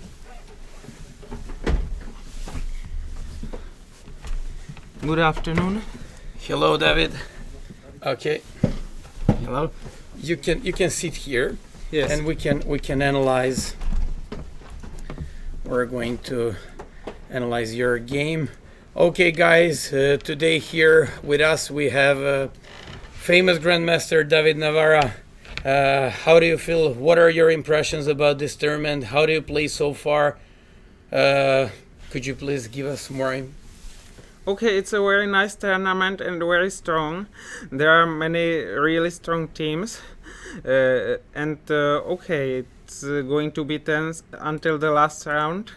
And okay, it's a pity that the tournament overlaps with the World Championship and with the tournament in the USA, but still it's quite strong anyway. Okay, as for my games, this one was not the most exciting one, and yesterday's game was far too exciting, but not very good. Okay, I'm not so satisfied with my result because yesterday I played terribly, but okay, was lucky to save the game, but okay. As for the team, it's similar. We won 3 matches very convincingly and lost 1 also convincingly, unfortunately. And okay, we still have ambitions because we still can finish really well, but we need to score. Today we are probably going to win, but okay, it's not. It will be difficult, especially in the last 2 rounds. And I'm playing for the Czech team Novi, Ave Novi. Yeah. David, I keep mentioning your name in these streams. You're a young, extremely talented, extremely successful player, especially against, for example, IMs, these GMs of 25, 2600. How do you manage to beat all these guys so easily? You're actually one of the guys who's the most successful against the IMs and GMs around that level. Okay, it's not easy for me anyway, and even when I'm successful, it requires a good preparation. I'm trying to find the weaknesses of my opponents. I'm trying to play something new in order to complicate their preparation, but sometimes it backfires, like yesterday. And okay, today it was a normal draw, a relatively normal game without major mistakes. But okay, I'm trying to play fighting chess and to win a lot, but of course I can also lose many games because of such an attitude, but okay, it is normal in chess. You're a real fighter. Tomorrow we have a world championship match starting. Who do you think that is gonna win? Okay, my prognoses are usually not very good, but I think Magnus Carlsen will win, but I also think it will be a tough match. I think he might win 2 or 3 games. Sergei Karyakin might win 1 game, and the others might finish in a draw. But okay, my prognoses are not very good usually, so okay, I'm curious what happens. So you believe that Carlsen is going to... Okay, we have here your game from today. Would you like to share maybe some of your analysis or... Okay, I can, but my today's game is not so interesting. Okay, for me it was interesting, but I'm afraid that for the others it might appear a bit boring. Okay, c3, I played d5 here, intending to play e5 later on. Okay, white played e5 to prevent this, and I replied with knight e8, preparing to develop my bishop. Okay, I want to undermine white's center, especially the d4 pawn might become weak sometimes. Bishop e3 is logical, and white is planning knight b d2, h3, and eventually knight 2 takes f3, which would be a harmonious setup. So I wanted to prevent this, and therefore started some operation in the center, f6.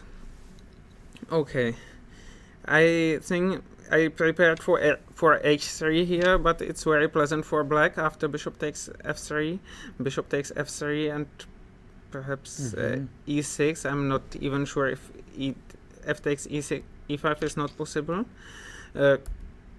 Okay, this is a logical move, and I didn't want to recapture with the knight now because I was afraid that I could sometimes end up in a worse position if white just plays h3 and completes his development. This is a kind of French pawn structure which might be unpleasant for black in the long run. So I wanted to generate some pressure against d4. Now I want to play knight d6 or maybe e6 and take the pawn sometimes. The d4 pawn is already hanging. So queen b3. Now white is threatening queen takes b7, knight e5, or even simply knight b d2. So I exchanged the knight until white could develop his other knight on d2, and now I defended the d5 pawn, attacking d4 simultaneously. But okay, white played bishop g4, and now I have to determine the placement of my pieces, because once I defended the e6 pawn with my queen, white can defend the d4 pawn with his queen as well, using the fact that I can no longer play queen b6. So I played knight g7 instead. I was also considering knight takes d4, but what it just takes on e6 with a check, takes on d5 with the bishop, and he is fine. Whereas I'm not sure if it's so fine for black. Okay, so knight g7, rook d1. It is a minor concession because the rook was placed better on the king's side, but white needed to defend the pawn. Now I played knight a5, which is probably fine. Queen b4. Now I considered some ideas like h5, but okay, it doesn't change much after bishop h3, and sometimes my g6 pawn might become weak. So okay, I could also play rook c8, but what I played was normal. Now white cannot probably play bishop h6 because after a5 he could have serious problems with his weak pawns b2, d4, f2 in various lines. The queen would not be placed well on b4 and it would not have any good retreat square. So white played a decent move, knight d2, and okay, I like this position, but I cannot see any way to black's advantage here. I mean, if I play a5 now, white can just play queen b5, preparing to bring his queen back on the king's side after I exchange my c4 knight. So I exchanged here, and okay, now I think it's equal. And I somehow got into a worse position here. I don't know, maybe I can just play queen b6 and it's around equal. I played h5, which is questionable, but probably still not wrong. Okay, after queen b6 there is already queen d3.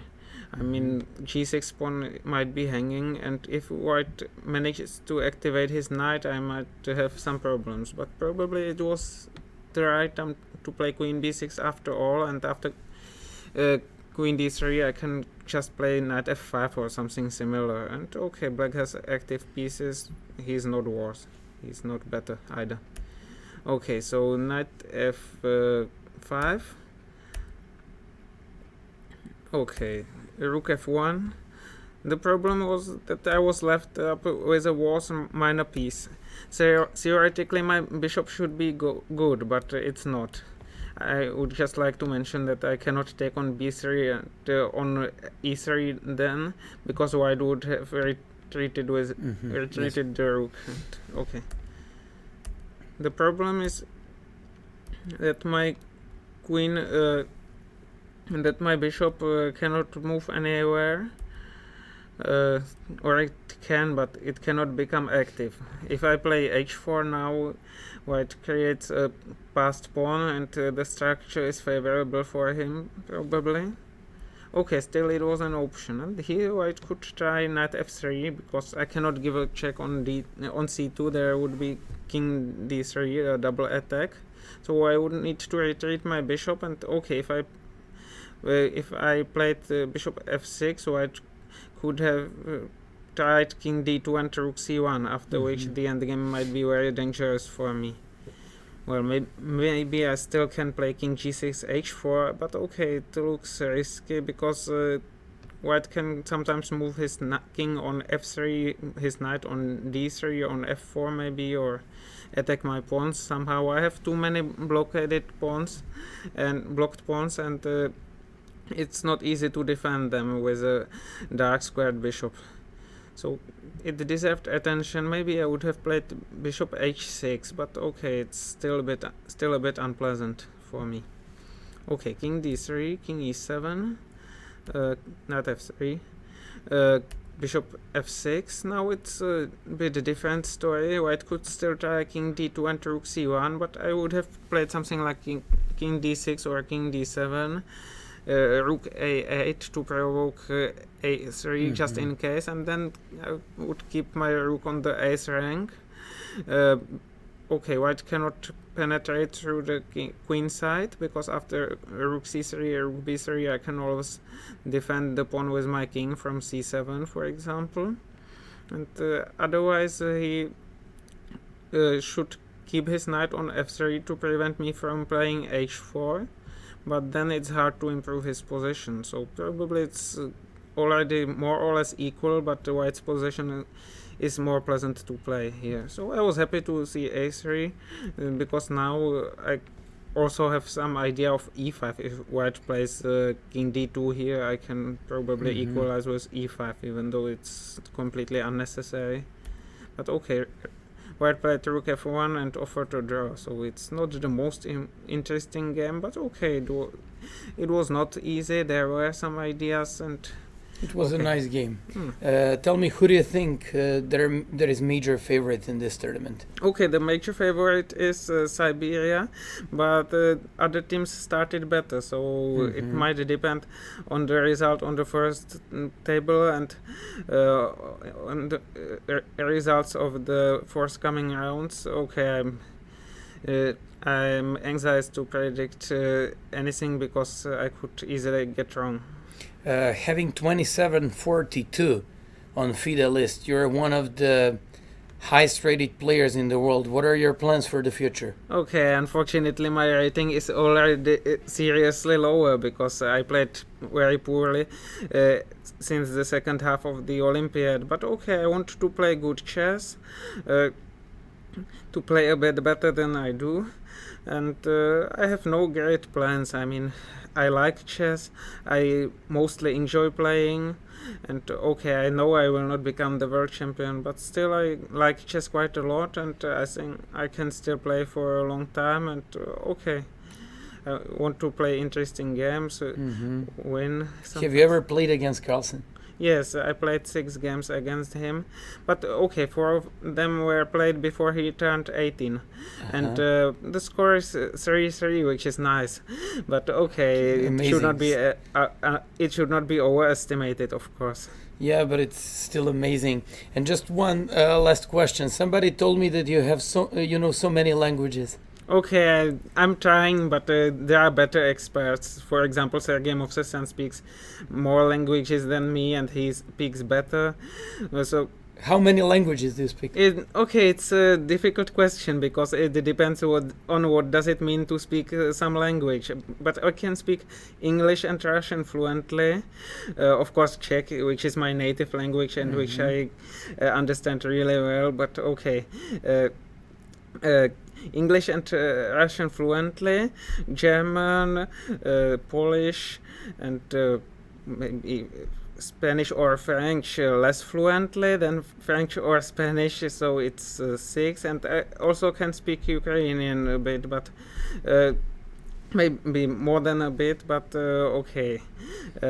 So it's around 7 when I'm going to be optimistic, but really I mostly mention about 4 languages because I'm forgetting my knowledge of Spanish, for example, and my knowledge of French has never been good. It's amazing. So somebody cannot even speak one properly. Yes. So congratulations.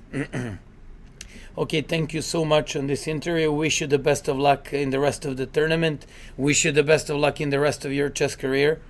And we wish you to keep your equal result against Carlsen. Thank you very much. Okay, thanks. Goodbye. Do widzenia. Do widzenia. That was a bit of Serbian, so he really knows lots of languages.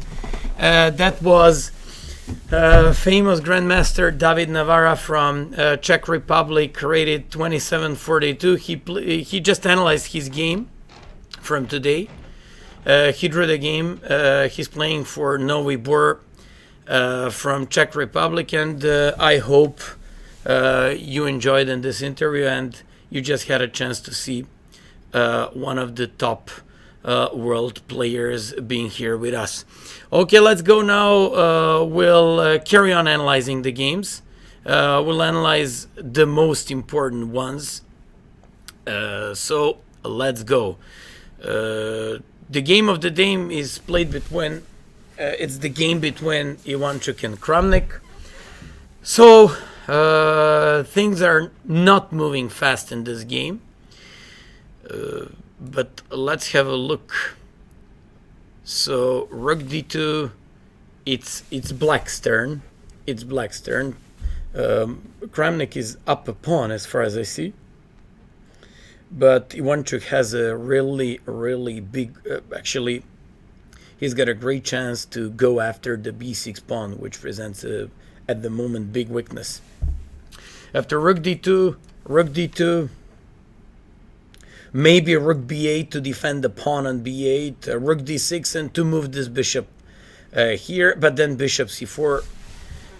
Even though he's down a pawn, he's got a great activity, and Kramnik, in my opinion, has to be very careful here. So let me have a look once again at this position. Maybe e3, maybe not e3. So most likely he has to take on d2, maybe to take on f3, g takes f3. The problem about this position for black is that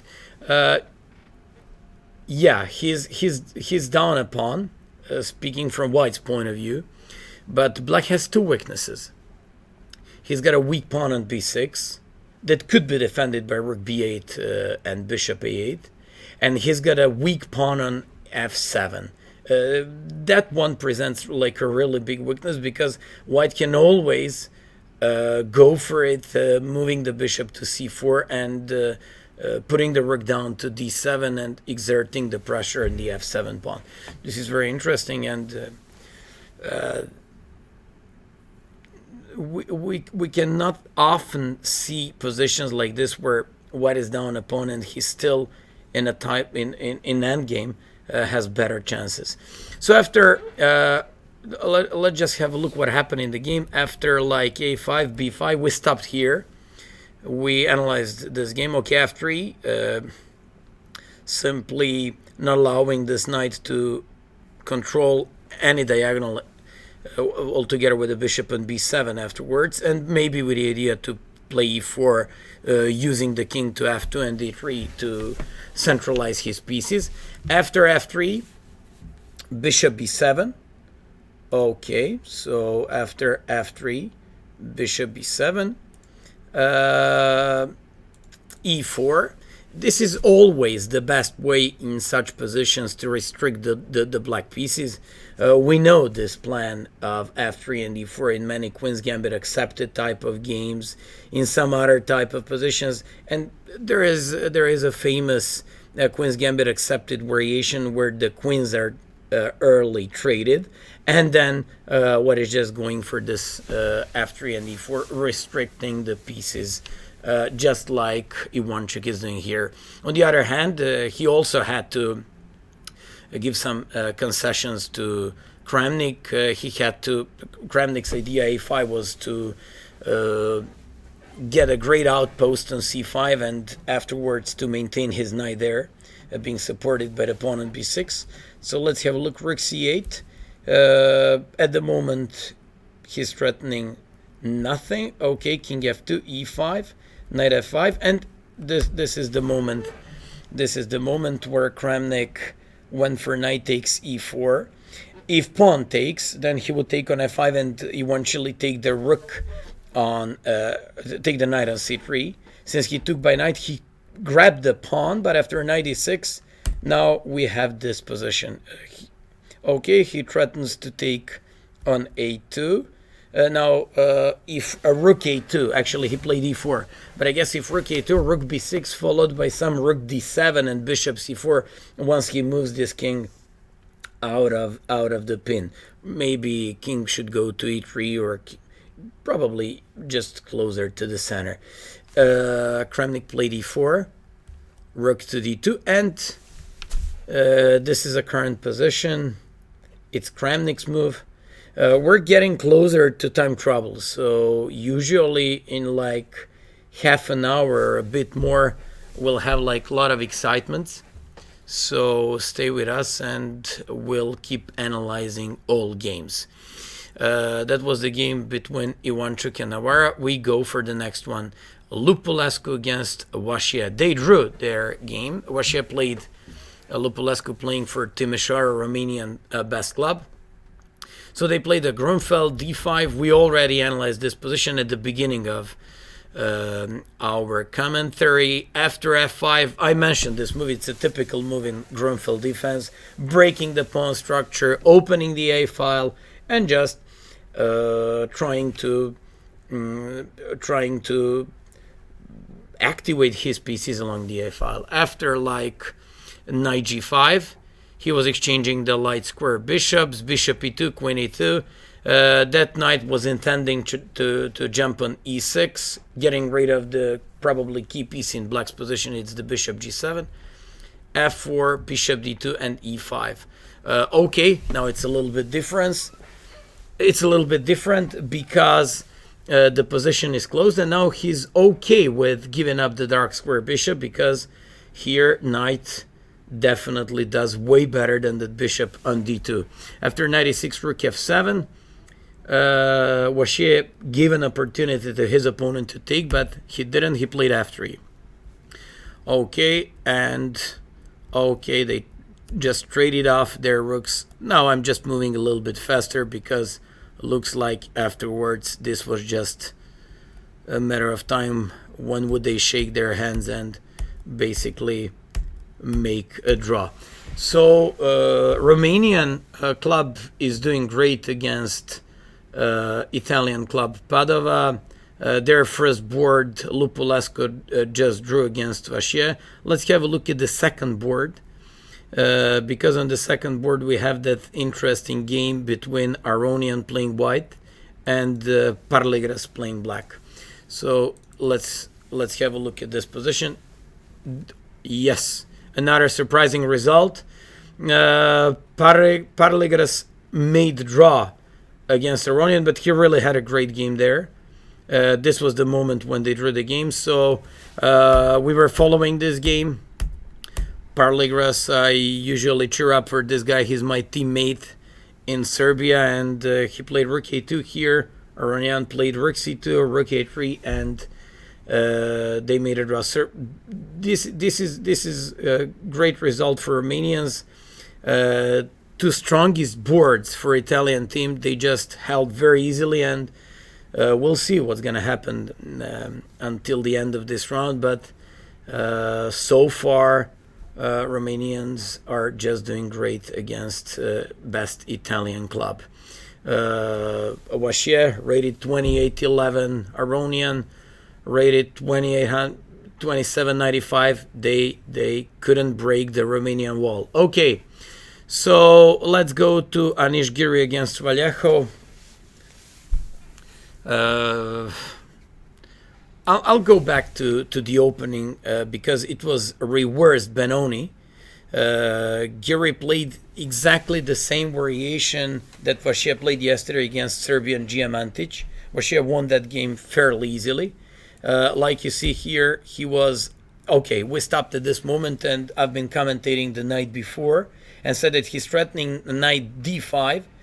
Also to take on c6 and grabbing the pawn on e5 eventually, so that he had to play bishop d6, and this is where we stopped. I said knight g5, and I'm very happy with the white's position, threatening queen h5, opening the light square bishop, going with this knight on e4. So they keep playing, so I'll go back to the game. So after knight g5, threatening to take on c6, threatening to play queen h5, threatening afterwards to move this knight to e4. So after like knight e4, knight b3, knight takes d6, knight takes c6, nice trick to win an exchange. And this is where we are at the moment. This is a current position. He's up an exchange, but looks like it's not so easy to convert this position, because he's gonna have lots of problems with moving this b2 pawn forward. But okay, still being up an exchange, he probably should somehow drag his king to the d3 pawn, and somehow to maybe break in the center with f4. That could be an interesting idea. So definitely he should be going with rook e2, for example, here. Sorry, rook e2. And if Vallejo plays rook e8, for example, to play rook b8, but he doesn't even have to put this rook on the b file, because white can never manage any b4 or b3. So what he has to do is to trying to break somehow in the center with f4, playing and doubling these rooks on the e file, or maybe playing some rook to f1. But just like I told you, he has to probably bring his king over to d2, defending the pawn on d3, and then go for some rook f1 and go after the weak pawns on e5 and f6. White is certainly better here. What I just said, it's not gonna be easy to convert this, but this is close to be winning. I'm pretty sure with Anish Giri technique, it's not gonna be such a big problem. Okay, so at the moment we're analyzing, we're here. It's Giri's move. Is he gonna put that rook back to e2 or maybe e1? But still, he doesn't have a possibility of pushing that pawn forward. I'm talking about the b2 pawn. He does have a potentially weak pawn on d3, so probably king f1, king e1, king d2, rook to f1, and playing f4. I'm just talking about the plan for white on a long term. Okay, so let's go to Liren against Svidler. Yes, we were analyzing this position, and I said that Svidler made a great game yesterday against Mamedyarov. He won fairly easy, grabbing the bishop pair afterwards, converting that advantage. I was analyzing this one. I was analyzing rook takes c3, b takes c3, followed by knight b5, which could be interesting. But okay, he probably wanted to avoid this because of probably white has something, and went for bishop g5 in this position. Okay, sorry, queen g5, bishop g7, king g7, knight d4, knight b5. Normal game, looks like it's equal. Here it's interesting. Liren decided to go for all in. Actually, he played this e4 move, bishop takes a4, and played e5. After queen f5, second another pawn. Why not bishop to b3? I guess probably bishop b3, knight d4. Bishop b3, knight d4, so bishop b5, queen b2, threatening to take on d6 and rook c1. This is current position.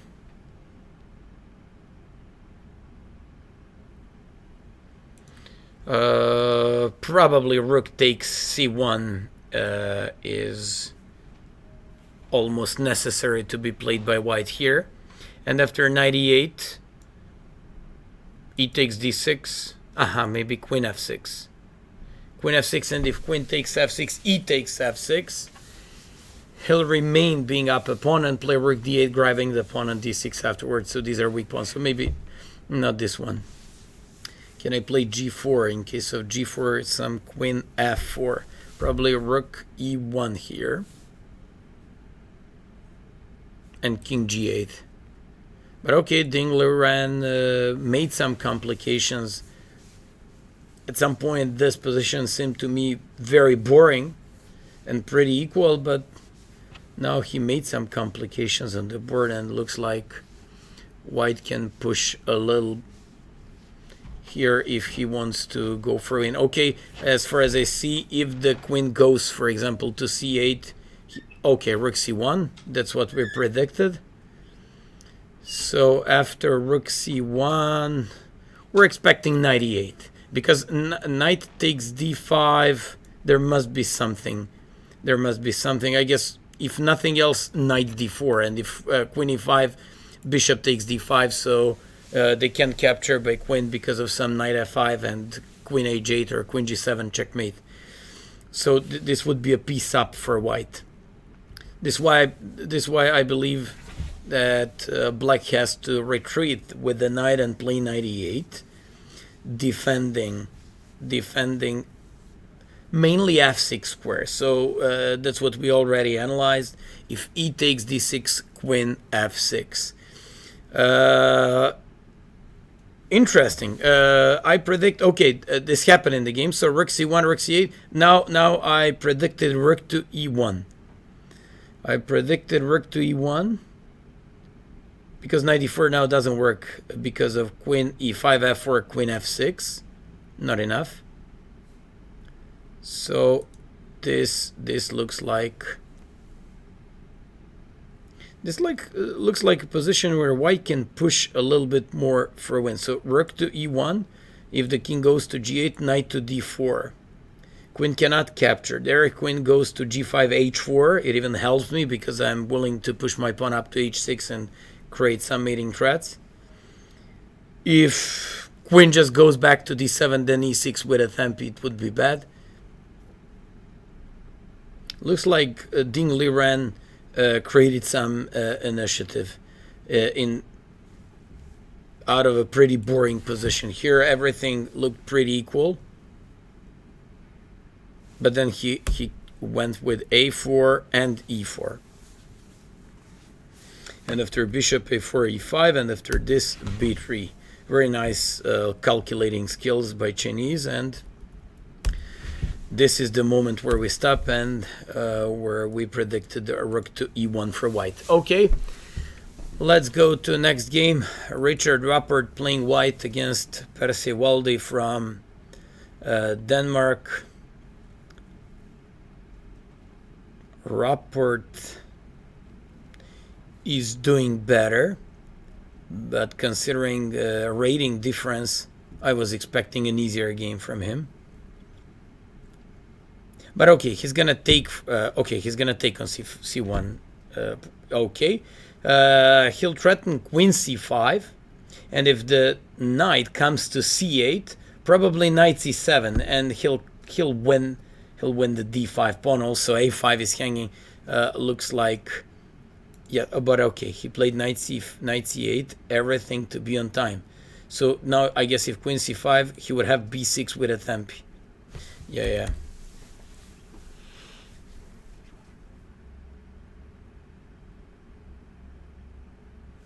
Looks like a better position for white. But I was expecting way easier game by Rapport, who, just like I told you earlier, if you watch this broadcast, I was reading so many sites, and they even want to make a contest and to vote for the move of the year, and the move of Rapport made a Aronian rook h1. If you remember, he gave up rook to be able to come up with some queen h4 and g4 mating ideas. One of the most beautiful game in this year's Rapport made with black pieces, playing his pet variation Chigorin opening on a high level. It's rarely seen opening on a high level, and he made fantastic game there. I spoke to him about that game afterwards, and he was, just like I told you yesterday, he was very modest, and he said, okay, sometimes those kind of games happen, but that is definitely one of the best games I've seen in a while. Okay, especially beating Aronian with the black pieces. Rapport maybe wants to go with some queen c5 or a queen f4 here. Looks like white has slightly better game, but it's still far from winning. Elena Vityugov. This is a pawn up for white. As far as I see at first glance. c5 pawn is hanging. Can he defend the c5 pawn? If he could defend the pawn, then he would be better.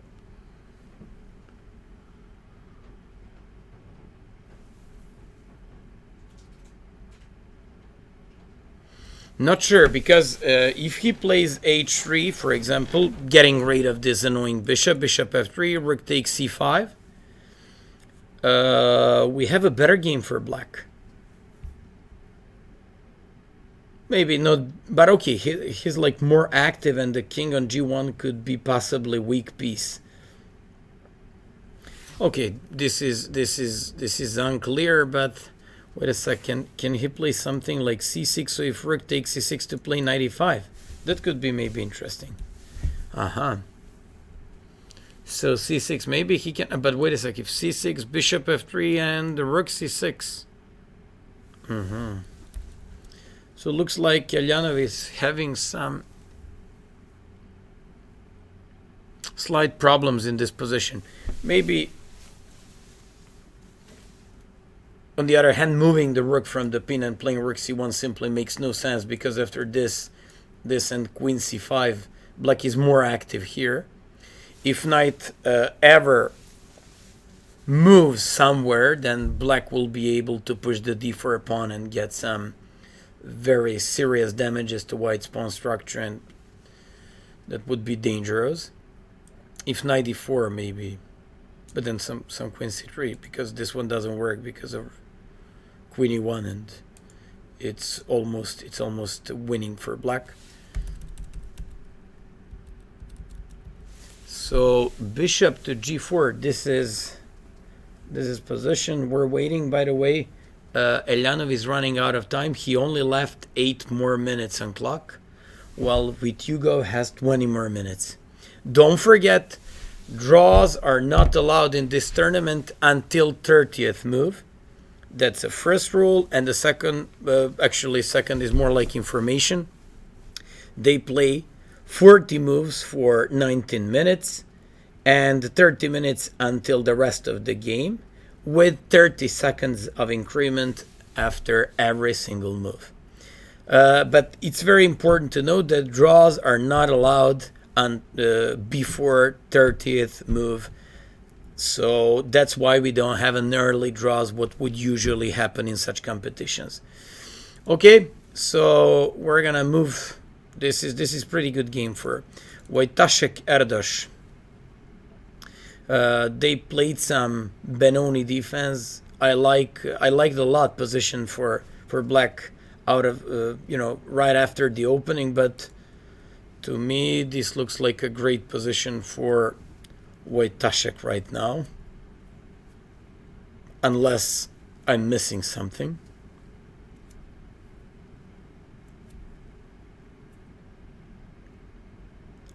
He's threatening to play a rook g1, queen d5, and in that case he would have bishop c4.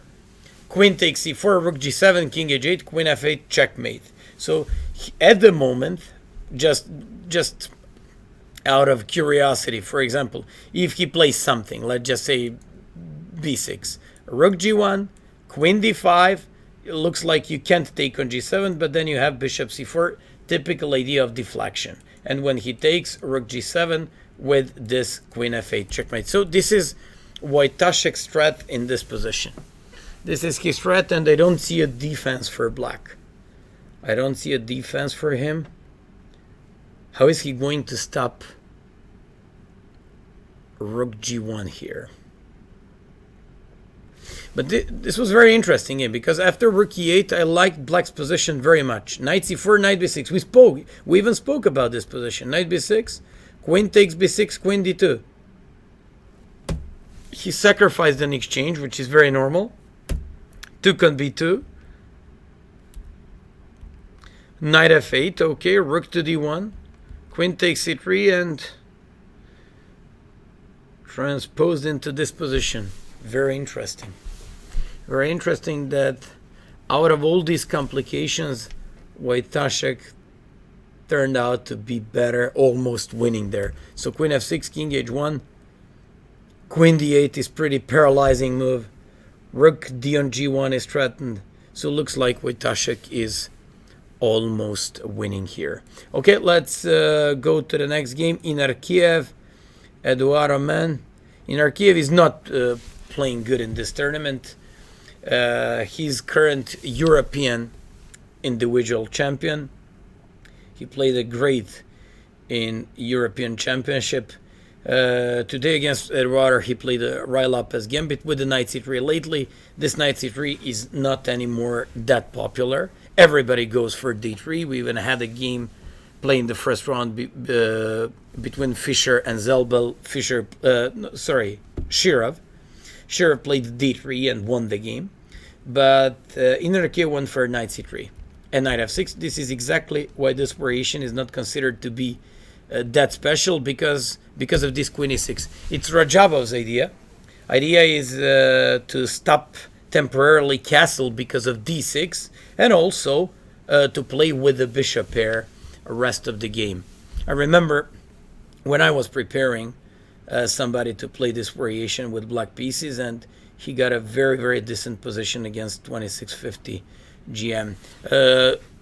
Yeah, this is Rajabov's idea. This is game based on a bishop pair, and black seems to do fine here. Of course, black has to play very, very active in order to use these bishops, so he has to constantly try to keep the game open. After bishop e3, rook b8, b3, bishop e4, king e2.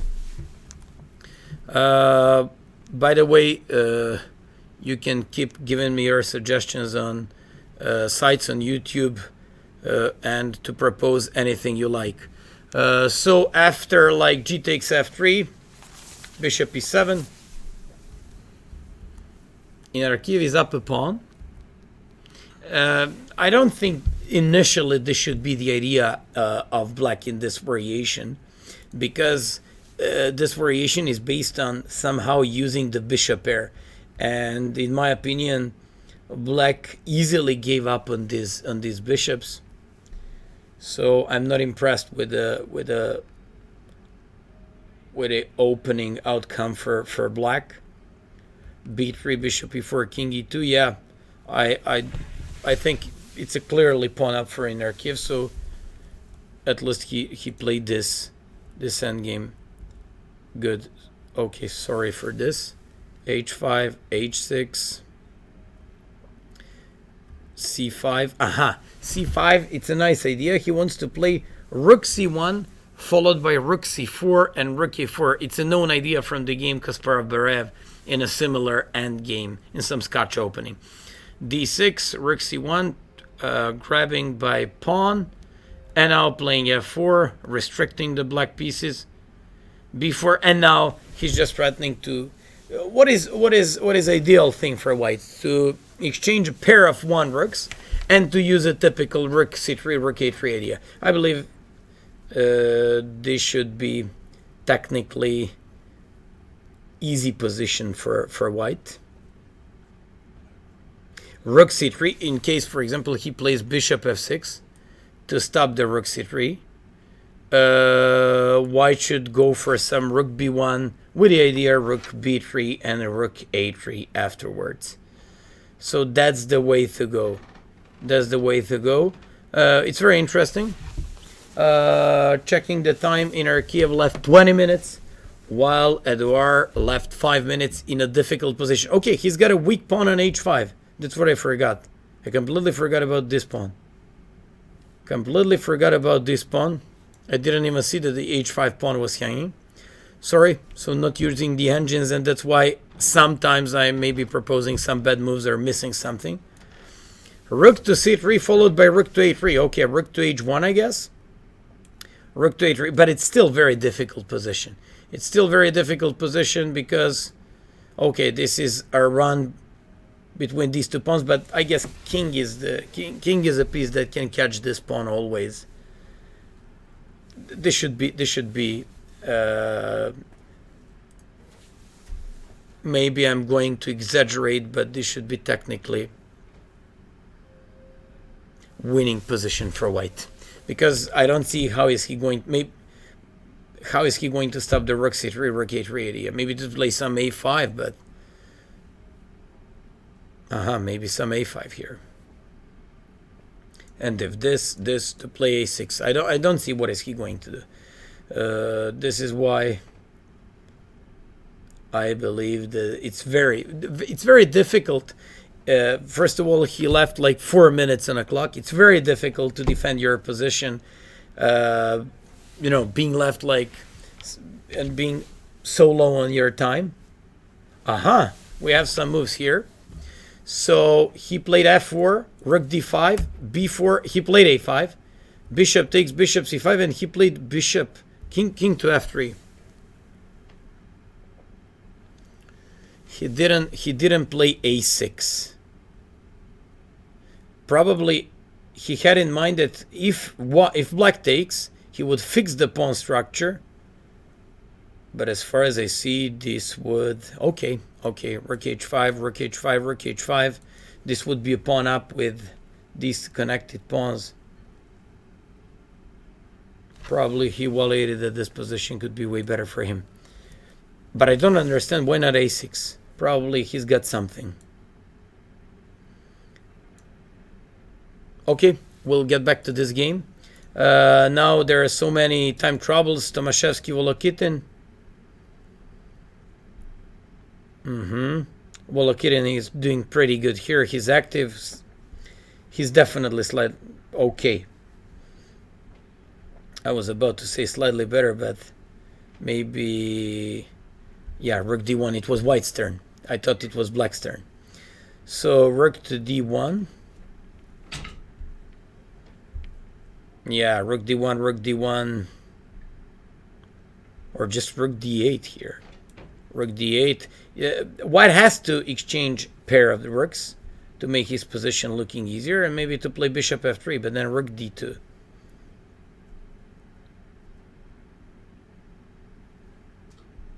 This is roughly equal game. Yeah, that's exactly what happened. Rook d8. Looks like an equal position. Okay. Let's move on, because there are like a big number of time troubles. Yu Yang Matlakov Maxim.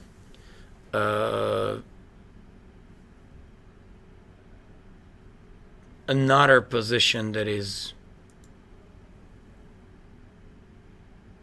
Okay, maybe Yu Yang has rook g4 threatening f6, but then f6, but then rook to a3.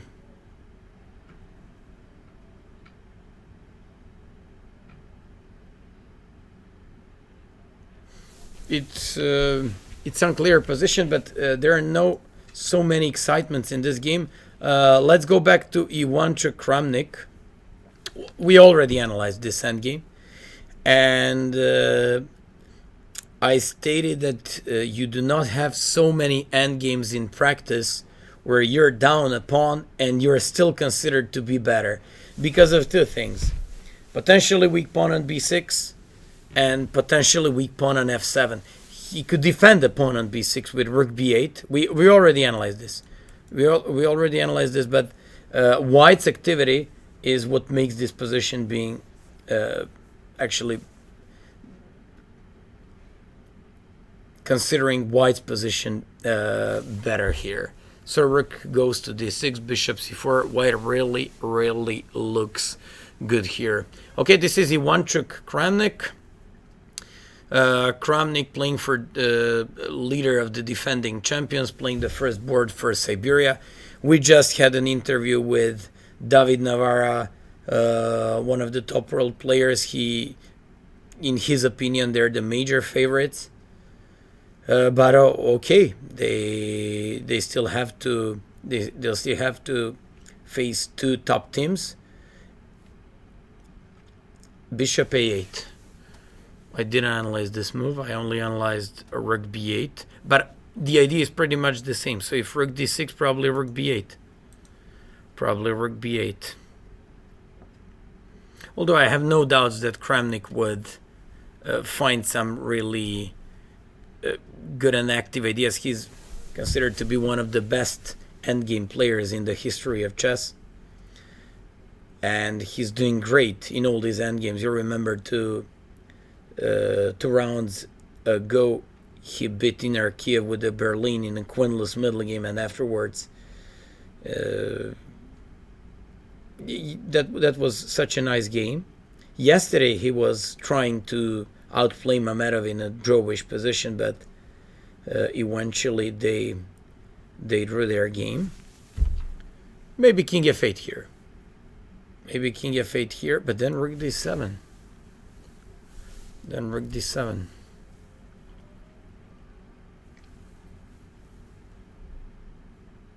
Ivantchuk is better in this endgame.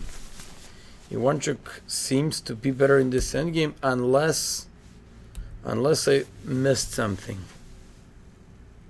Maybe I missed some activity, but okay, he can play rook c8.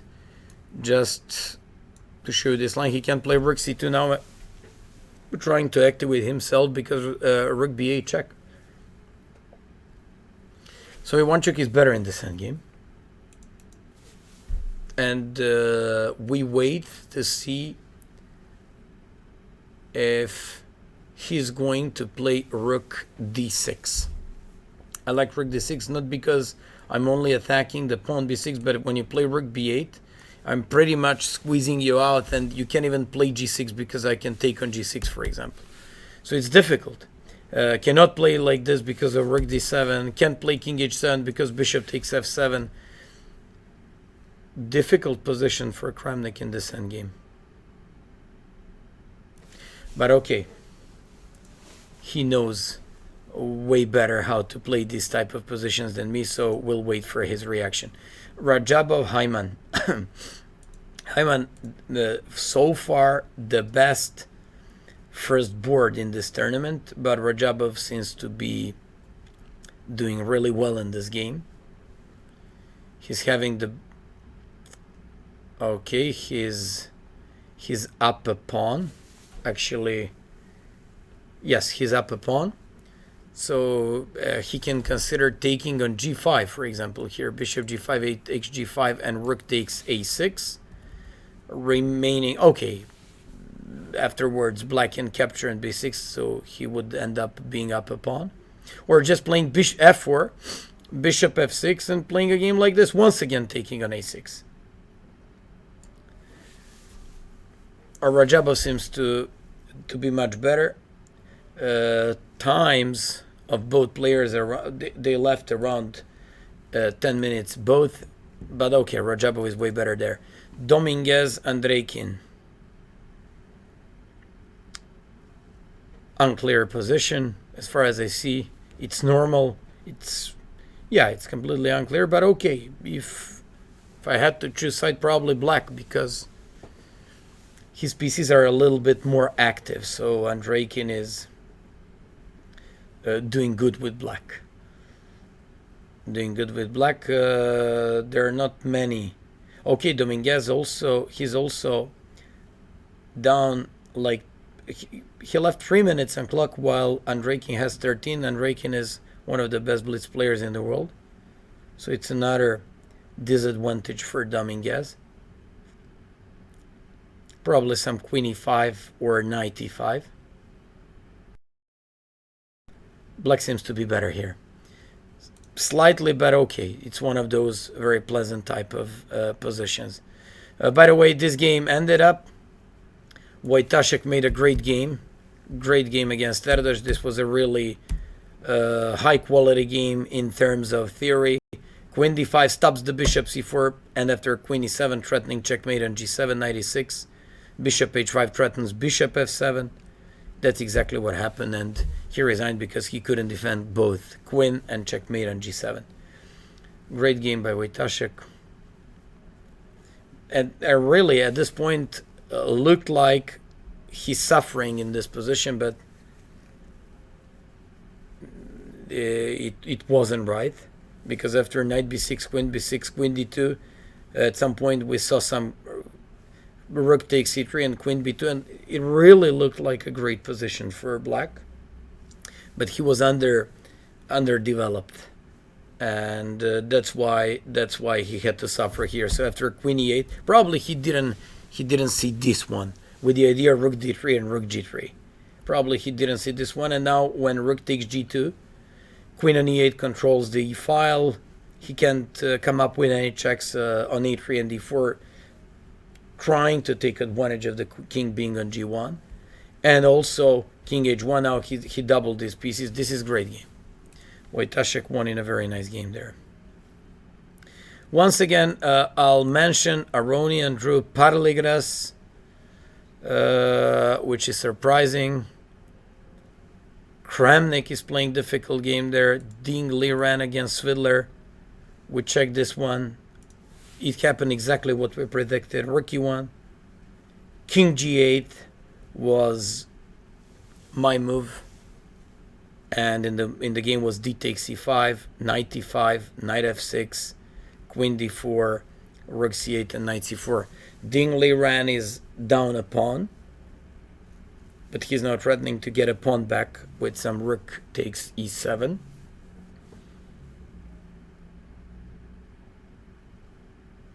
Rook c7 probably here. Rook c7 probably here. And d6. White has some tactics. He still has a very powerful bishop on g2. This is good. Looks good for white. Look good for white. Okay, just because we need to move fast because there are other really good excitements on some boards because they're just running out of their time. Let's have a look at Leko's game. He had some very nice positional game there. Leko against Vachier-Lagrave. He's up a pawn.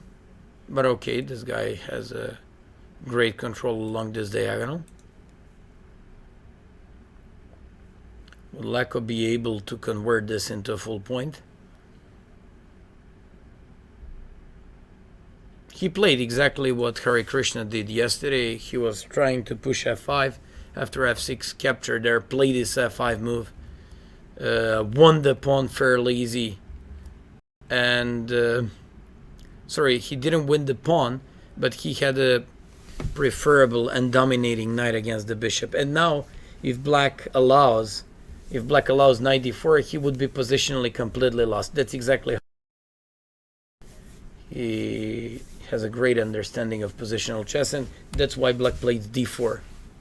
His opponent to play anything else. Okay, after this, queen c4. Here we go. Leko is up a pawn. Okay, we're gonna go back to the other games.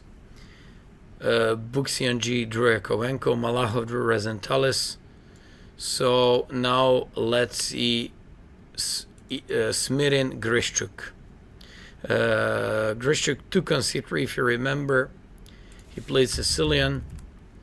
He played almost Marazzi opening, and then he took on c3. Not the most common line nowadays. Then he played and tried to take advantage of these double pawns. After bishop e6, knight e4.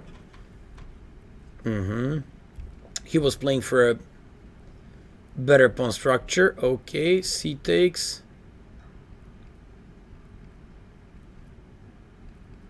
It looks like this position is doing a little bit better than this knight. But okay, queen is always good when comes under the rook and supporting this. And this is current position. I was just moving faster so we could reach this position. In my opinion, white is better here. And it's one of those very pleasant type of advantages for white.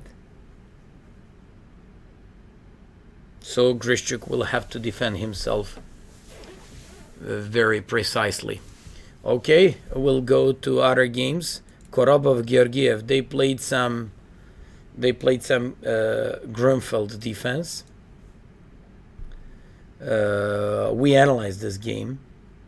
In the beginning, he played knight to f4, and we said either to play queen d6 or e6. Georgiev played e6. This was Grunfeld. Bishop b5. Okay, I'll just go once again to go back to this position. Bishop b5, a6, captured, b takes. I stated that the d takes e5 is usually bad because those pawns are just weak. Not here, but at any point, if it happens at any point. And after knight e2, e5, d5, e takes, f5, threatening the f4, and bishop g5. Okay, bishop pair for black, but he's got some problems with the broken pawn structure. Yeah, looks like a very normal position now. Knight c3, knight e4, Korobov is looking good. Also, Georgiev played some attack along the G file. This was fairly interesting game, because if white manages to block the pawn on e4, the pawn on e5 over the e5 square, if he just manages to get a grip on e4, he would be great there. G takes bishop f2, and now Georgiev played king h7, knight c5, queen c8. By the way, both of these guys are in serious time trouble. So Korobov, only 2 minutes left. He gave up in exchange here. Bishop b1, rook takes b1, bishop b1, rook takes b1, and queen takes c4. What's so special about this? Okay, rook b7. But I still don't see anything that special for... I don't see any clear threat for white in here. So this was just an interesting moment of the game.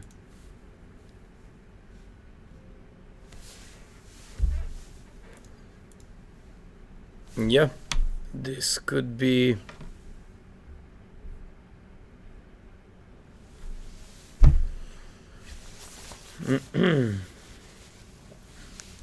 Rook b7, probably some e4. If you have any suggestions, any advices, or just like requests, whose game you would love of me to analyze, or just let me know.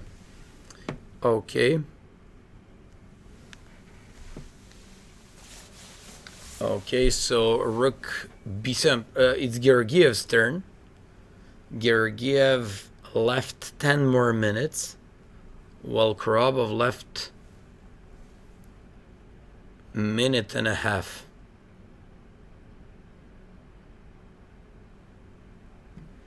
Bishop b1, rook b1, and queen takes c4. No matter what happens in this game, there is one very interesting thing. We're now just analyzing game between Korobov and Kirill Georgiev. Whoever played Grimfeld in this opening with black pieces, he seemed not to have problems out of the opening. Okay, Vachier lost to Mamedyarov in that queen b3 fianchetto line, but still out of the opening, it didn't look to me that Vachier had any special problems. That's what I'm trying to say, that lately all these guys are performing really good with Grunfeld defense and playing this opening. Let's go to another game. Shirov Georgescu. Shirov played against Berlin defense, and they played this endgame. Okay, threatening e6, going for rook e1 and e6, moving this knight back to e4, slowly but surely trying to play some... Yeah, that's exactly what he did. And Shirov opted for a slightly better endgame here. Okay, I'm just moving fast because we want to reach the current position. His opponent... Shirov's opponent is running out of time. Also, he's down a pawn. Looks like Shirov knows what he's doing in this position. Okay. Artemiev-Sugirov. It's a derby match between two most talented Russian guys. And we just have to check the opening. I guess they know each other really well.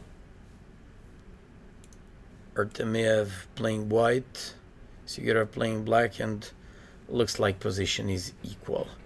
We're gonna go to the next game. So next game, Serbian best player Ivantchuk. He played Nimzo with Queen C2, his favorite line.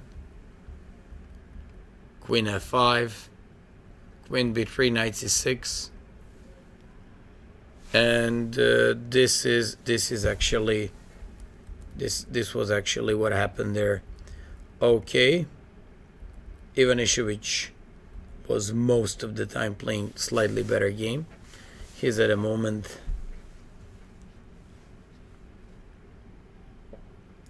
he's not up a pawn, but he actually has so many threats there.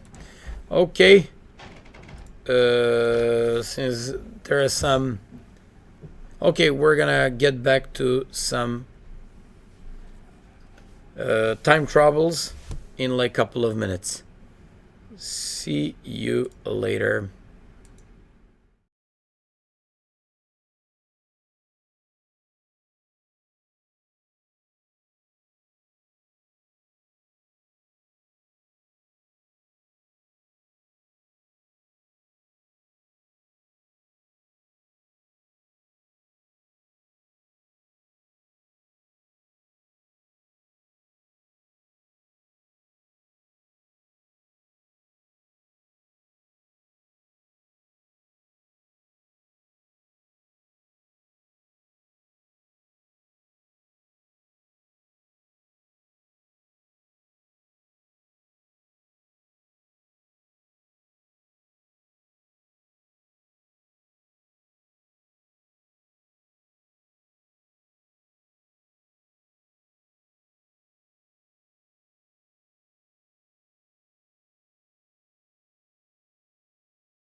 The name of the event is the first issue educational conference, which means that already in the world happened many conferences, but by issue is organized the first one.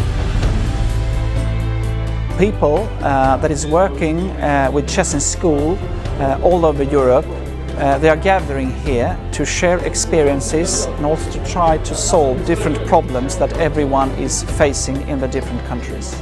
It's a very important topic for us because we are just planning to start it in Belarus, and we're doing a lot of work to start it, and it's a great experience for us to listen about other countries, how it's working in other countries and how it's been done. This program, which is called Chess in Schools, has been running 7 years now.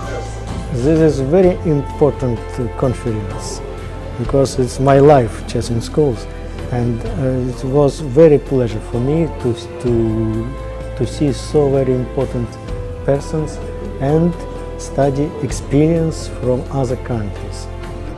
In the past, individual chess federations have organised the conference, and these have been quite interesting. But now what we're doing is we're bringing together people from around Europe, and we're exchanging ideas. And this is being led by the Education Commission of the European Chess Union. I would like to give you a few ideas that I've drawn from experiences around the world.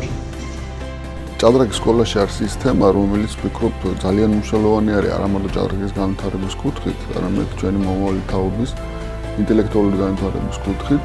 ჩვენ ვცდილობთ, რომ ის გამოცდილება, ის საერთაშორისო გამოცდილება, რომელიც უკვე დაუგროვდა წამყვან ქვეყნებს, გადმოვიტანოთ, დავნერგოთ ჩვენს ქვეყანაში და არ გვინდა რომ ამ პროცესს ძალიან ჩამორჩეთ.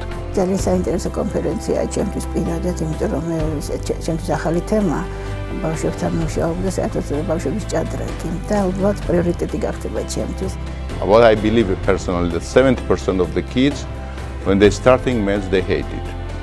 Or while it's opposite in chess, 70% of kids, they like it. Of chess, why chess will help to do the same things, actually to develop the same things, but with pleasure, not with pressure. What I wish is that the school systems of Europe will really understand how great chess is for developing children, both from a social and intellectual point of view. That's my hope.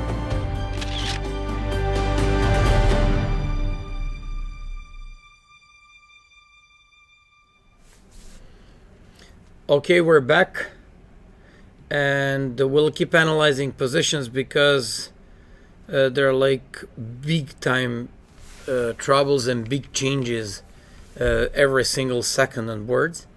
So we'll just move and go. This is the first game, Anish Giri against Vallejo. I mean the first game in right now when we continue analyzing these games. So Giri made some break on the king side. He even made a break on the queen side. This is good. This is good, and I'm sure he won't have problems turning this into a full point. Okay, so let's just have a look. How did he break? Because we analyzed this position, and I proposed some king d2, rook f1, and f4. He played h4. Now he played f4, and he found an easier way to break here. He even played b4. This was a mutual time trouble. Now positions are changing really fast because there are time troubles. Ding Liren against Svidler. We're checking this position. Ding played d6. Once again, turns out that Svidler in complications got way better than his opponent. So we analyzed this position, and we said position is fairly complicated. Knight b6, rook takes c3, threatening to take on b3 and b2. Rook takes e7, rook takes b3, rook e1, Svidler played rook f2. Svidler seems to be completely winning here. He's playing in a great shape. He's playing in a great shape here. He beat Mamedyarov yesterday with black pieces. He seems to be winning now with black pieces against Ding Liren. In 2 days, 2 times with black pieces to beat 2760 guys, average 2760 is a really, really out, like astonishing thing. This is really great. He's in great shape. Most likely tomorrow he's gonna get white pieces. He's a real leader of his team, and Medvedev, Sadnik, if they win this match, they will be clear first place after 5 rounds. We'll see. Let's have a look at the other games. Svidler is winning. Elanovic-Yugov. They drew. They drew, and we analyzed this position at some point. Okay, so they drew. Tomaszewski-Volokitin. They also drew. Okay. Inerkiev, Eduard. Inerkiev is pushing here for a win. This is technically, I guess, winning position for him, because he should take on g6, play rook h1. Okay, he first has to activate this rook on the 4th rank, and then to go somewhere. By the way, time trouble is still ongoing for both of these guys. There are left like less than 1 minute on clock. In Kiev only 2 minutes. King f6, okay. It's we'll stay here. We'll check this game a little bit more. Kiev wasn't performing well in this tournament so far, but looks like he's gonna win this game and make a comeback. Probably rook to e4 with the idea rook to e1 and rook e6. Or maybe just rook to e4 with the idea h takes g6, rook e6, and f5, and then if, in case of rook e4, some f4 ideas. Yeah, this looks good. This looks good for a white. This looks good for a white. He still needs to show some endgame skills, but I have no doubts that he's going to win this one. Okay, so Yu Yang-Yu Matlakov, it was equal most of the time. It is still. It's white's turn. Well, Yu Yang-Yu is up a pawn. Well, he's up a pawn. It's the 40th move, so they were at it like 30 minutes after time control. Kramnik, Ivantchuk, Kramnik, the derby of this round.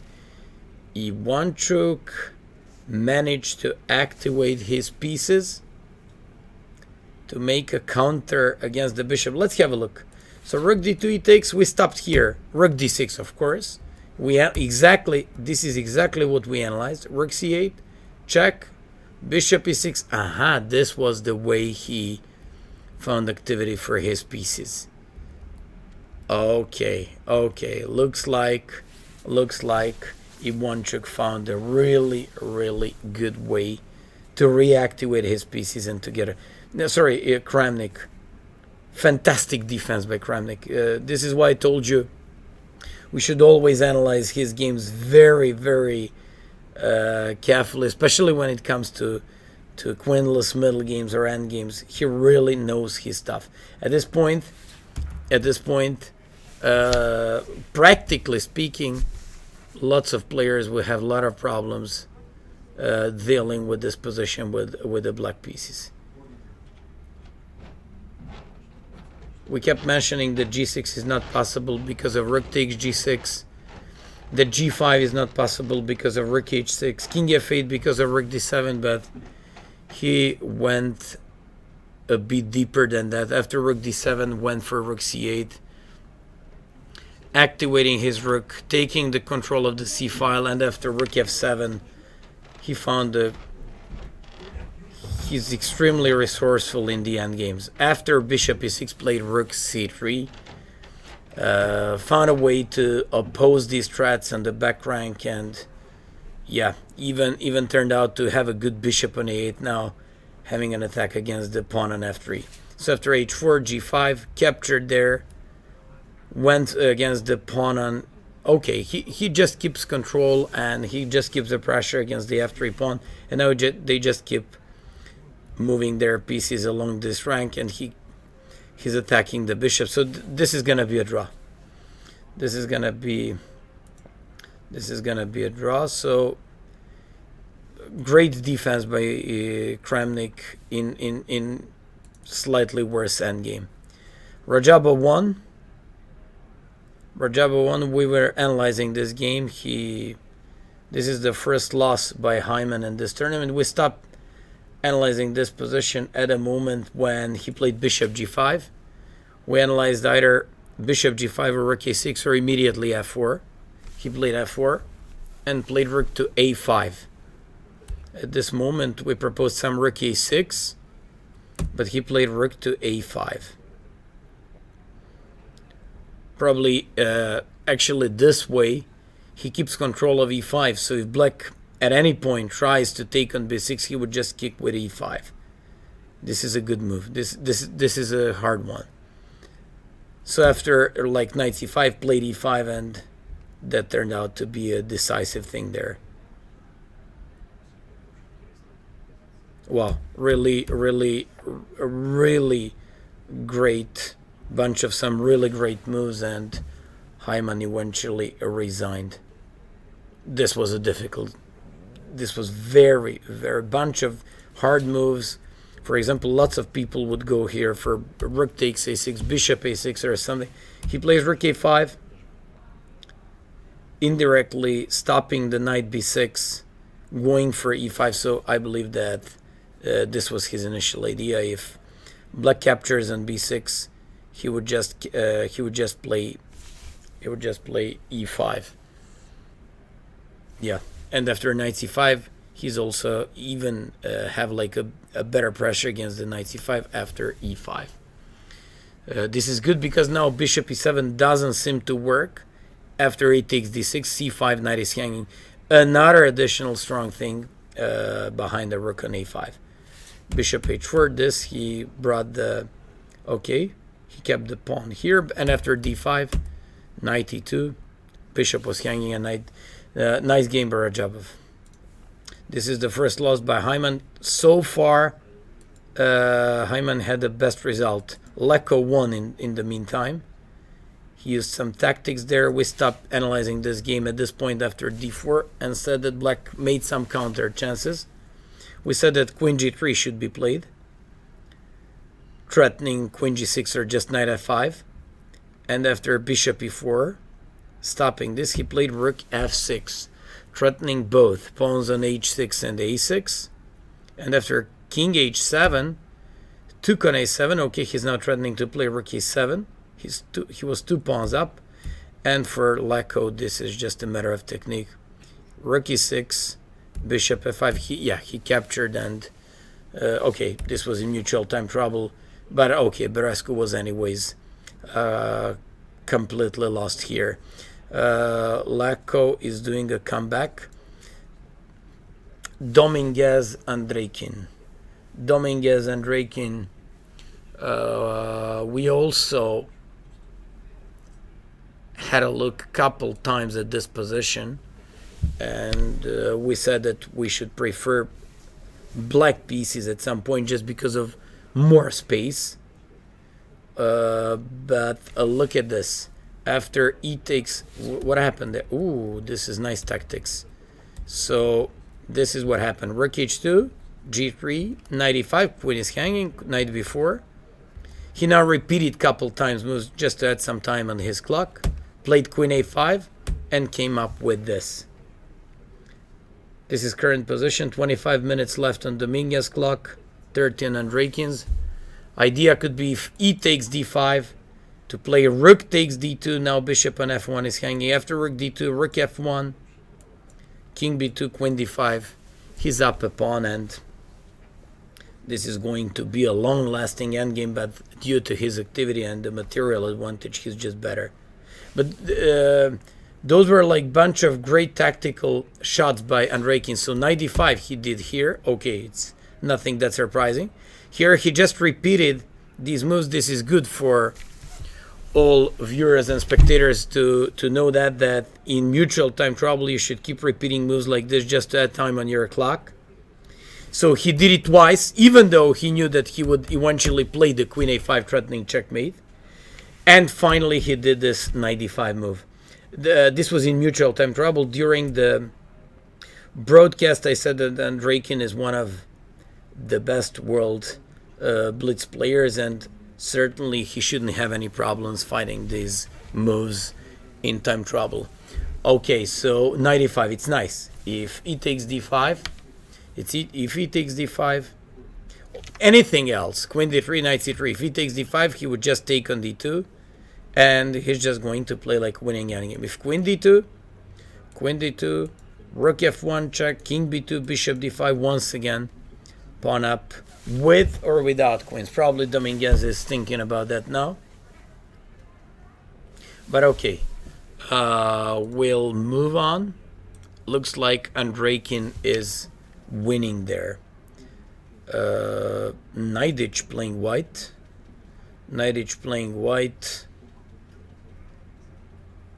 Against Yanis Georgiadis. Naidic playing white. Black is more active. Can black play queen b7 here? Pinning this rook, maybe king f2 in that case. Actually, I see nothing better. Nothing, yeah. Maybe, yeah, king f2. But okay, we all know that queen and knight cooperate better than queen and bishop. Still, Naidic is almost 200 points higher rated than this guy, so we'll see if he'll be able to defend this position. This is better for black. He played knight f5, okay, no matter what. Knight and queen, they cooperate really well together. So Naidic is in very big difficulties in this position. Practically, this is game on one goal, and he may only lose that one. Okay, so Korobov won that mutual time trouble. That's very interesting.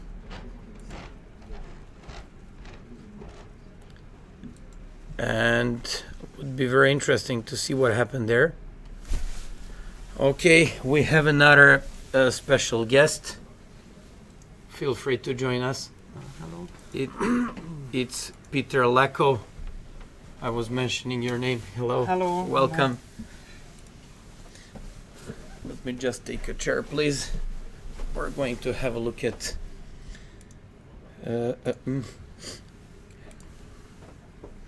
okay, hello. Just for our viewers, this is Peter Leko, famous GM. During this broadcasting, I mentioned that lately and in like last couple of years, you weren't in such a big shape. You were one of the candidates for the World Championship title. I mentioned that famous game against Kramnik, where you lost against the Karakan, but it looks like you're once again playing really strong chess. Well, I don't know. It's I'm playing right now on the fourth board, so it's I had some easier opponents, so you never know exactly in which shape I am. But definitely okay. I haven't been really active lately, so now that I played the Isle of Man Open and now I'm playing here, I'm feeling, of course, a little bit more confident, and in general I'm planning to play more, and I think once I get practice, then I think I should be back to a decent level. Yeah, of course. Today you had a great game. First of all, positionally, extremely strong when it comes to positional chess. For example, I'm a coach, and I very much like to coach my students in your, just according to your Rai-Lopez games. Today's Steinitz variation of revenge. Would you like to provide some analysis? Yeah, of course. Actually, it was quite an interesting game, also theoretically speaking. I mean, it was the French defense and this a6 b5 line. I had a game now in Isle of Man against the Chinese Louis Ping, in the same variation, bishop d3, queen b6, bishop f2. This is now one of the main position in modern theory in this line. I think Karjakin was the one responsible inventing it back in 2011, and after he had some good results, it became popular. Bishop b7, this kind of was slight surprise for me. In my game against the Chinese player, it happened h6, which is, I think, lately a more popular move, and castles, a3 and rook a7. This was a very interesting move, and actually it was played yesterday in the game Hare Krishna Bluebaum game. Exactly. I did not analyze the game. I only know that since I spent like 40 minutes during my game against Louis Ping here about all the finesses, I very much understand that the position is very, very interesting and tricky. But now my opponent played bishop b7, I castled, and he castled. This was kind of a shock for me, because as I mentioned, people usually play h6. So castles actually gives me the chance to play bishop takes h7. But somehow I was completely sure that since he allowed this, he must have been prepared. So king g8, queen d3. It looks like white has a mating attack, but one of the main problems is that after bishop takes f2, rook takes f2, I'm now pinned for the future. So rook f8 is happening, queen h7 check, king f8, queen h8 check, king e7, queen takes g7. And now if first I was very happy, I saw if rook f8, then I have knight takes e6. Wonderful move, because after king takes e6, f5 check, king e7, knight takes d5 wins. So first I thought that he's just bluffing me, and then of course after some careful consideration I realized that instead of rook f8, knight d8 is the move. And now after knight d8, I did not see how to continue, and this is what I mentioned, that this pin is a problem. Otherwise I could go f5 and I definitely have extremely strong initiative. But with the rook pinned, and it might be his preparation, I decided not to go into this fourth line, and played a3. a3 is kind of always typical in these positions, because black's main play often is b4, a5, bishop a6, exchanging the light square bishop. So with a3 I'm kind of restricting this plan, but it's also not really clear if black wants to go b4 immediately, because after b4 then white can also go knight a4, and this bishop takes f7, queen f2 endgames can be slightly worse for black. So, but anyway, I played a3, h6. And here, this I think shows how much time I spend. I mean, can you please explain me why did I spend 29 minutes, 53 seconds? And coming back to not playing much, actually I think this is one of the big problems in my play, that I'm not practical. I mean, such move like rook a1, I think a practical player would just make in 2 minutes. But I wanted to get into all the subtleties of the position, like if you would be analyzing at home. And this is why I think my practical results are not very good, because you just cannot afford this. Basically after rook a1 I had less than half an hour for the rest of the game, and it's just the beginning. But after rook a1 I was concerned of all kinds of actually bishop takes f2, because here if white takes with rook f2, then black plays knight c5. This is very important in these variations, that knight e2 is met by knight e4, and queen e3 is not working because of d4. So it's not easy to get rid of this pin. So basically after bishop f2 I'm supposed to be taking queen f2, and after queen takes f2 kind of we get a typical endgame slightly better, but I was bothered by b4. And this endgame is a little bit different. I mean A, B, for example, now queen takes f2, rook f2. Normally white wants to take with the king, but I'm not sure, maybe some f6 is coming. Knight takes b4, knight d4, and I was comparing all these endgames, and I was not so happy that black gets some knight c5, a5, bishop a6 quickly, and thought that it has a very drawish tendency. And since my opponent has a much lower rating, this was not really an option, but I just couldn't see any other move than rook a1.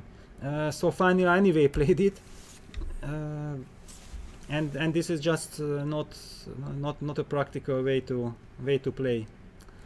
I mean, to spend already for just to castle move 12, 16 minutes, to play a3 17 minutes, and then rook a1, this all together for 3 moves, 1 hour is gone. Okay, I calculated many finesses, but after f6 it has no meaning at all, because the game goes to a completely different structure. So e takes f6, rook takes f6, f5. I felt that this is the moment, because if I'm not playing f5, then it's not easy to make a move. And black is threatening to go rook a f8, and a move like b4, bishop takes f2, rook takes f2, rook a f8 can get very messy, because I'm pinned, pawn on f4 is hanging, and I might run into some counterplay with e5. So I use my moment to go f5, and okay, actually here I was expecting bishop takes f2. I spend a lot of time, because I have now 2 very interesting options. I mean, one option is rook takes f2, d4, knight e4, rook takes f5, and knight d6, rook f6, knight takes b7, queen takes b7, bishop e4 is met by e5, and suddenly the rook is perfectly placed, and the position is quite drawish. But I had this very interesting move, knight g3, with the idea that if black goes rook f6, protecting the pawn, then I get tempo knight h5, the rook has to go back to f7, then the rook takes e6, and knight c5.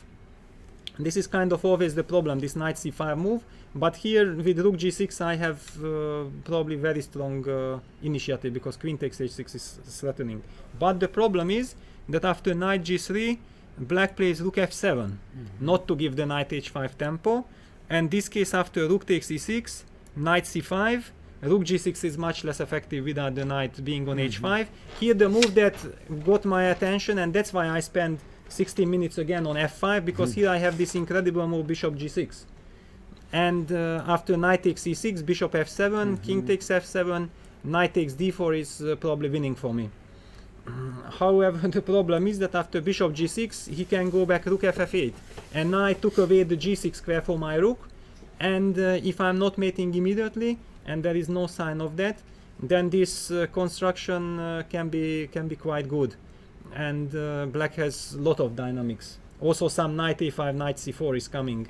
So this was one option I calculated before going for f5, and finally I decided that okay, I should be practical. With little time I should go for this endgame, queen takes f2, queen f2, rook f2, e takes f5, knight takes d5, rook f7. And now my problem was that knight h4, which looks like it's extremely strong move, is met by knight ce5. Very important. He kicks my knight from d5 with tempo, and black stabilizes. However, after rook f7 I find this move b4, and I think this was a strategically a very strong move, and I was looking forward playing this position. Suddenly I stopped knight c5, the knight still cannot go to e5, I might be threatening to play c4, breaking the structure, and this pin is annoying, and also just moves like rook fe2 are still possible. So I thought that this is the way to go. However, after f5 he played knight d4. I mean, I knew that knight d4 is possible, but I considered that this should be slightly better for me. However, I think knight d4 was the correct move. Knight takes d4, bishop takes d4, rook takes e6, now by force.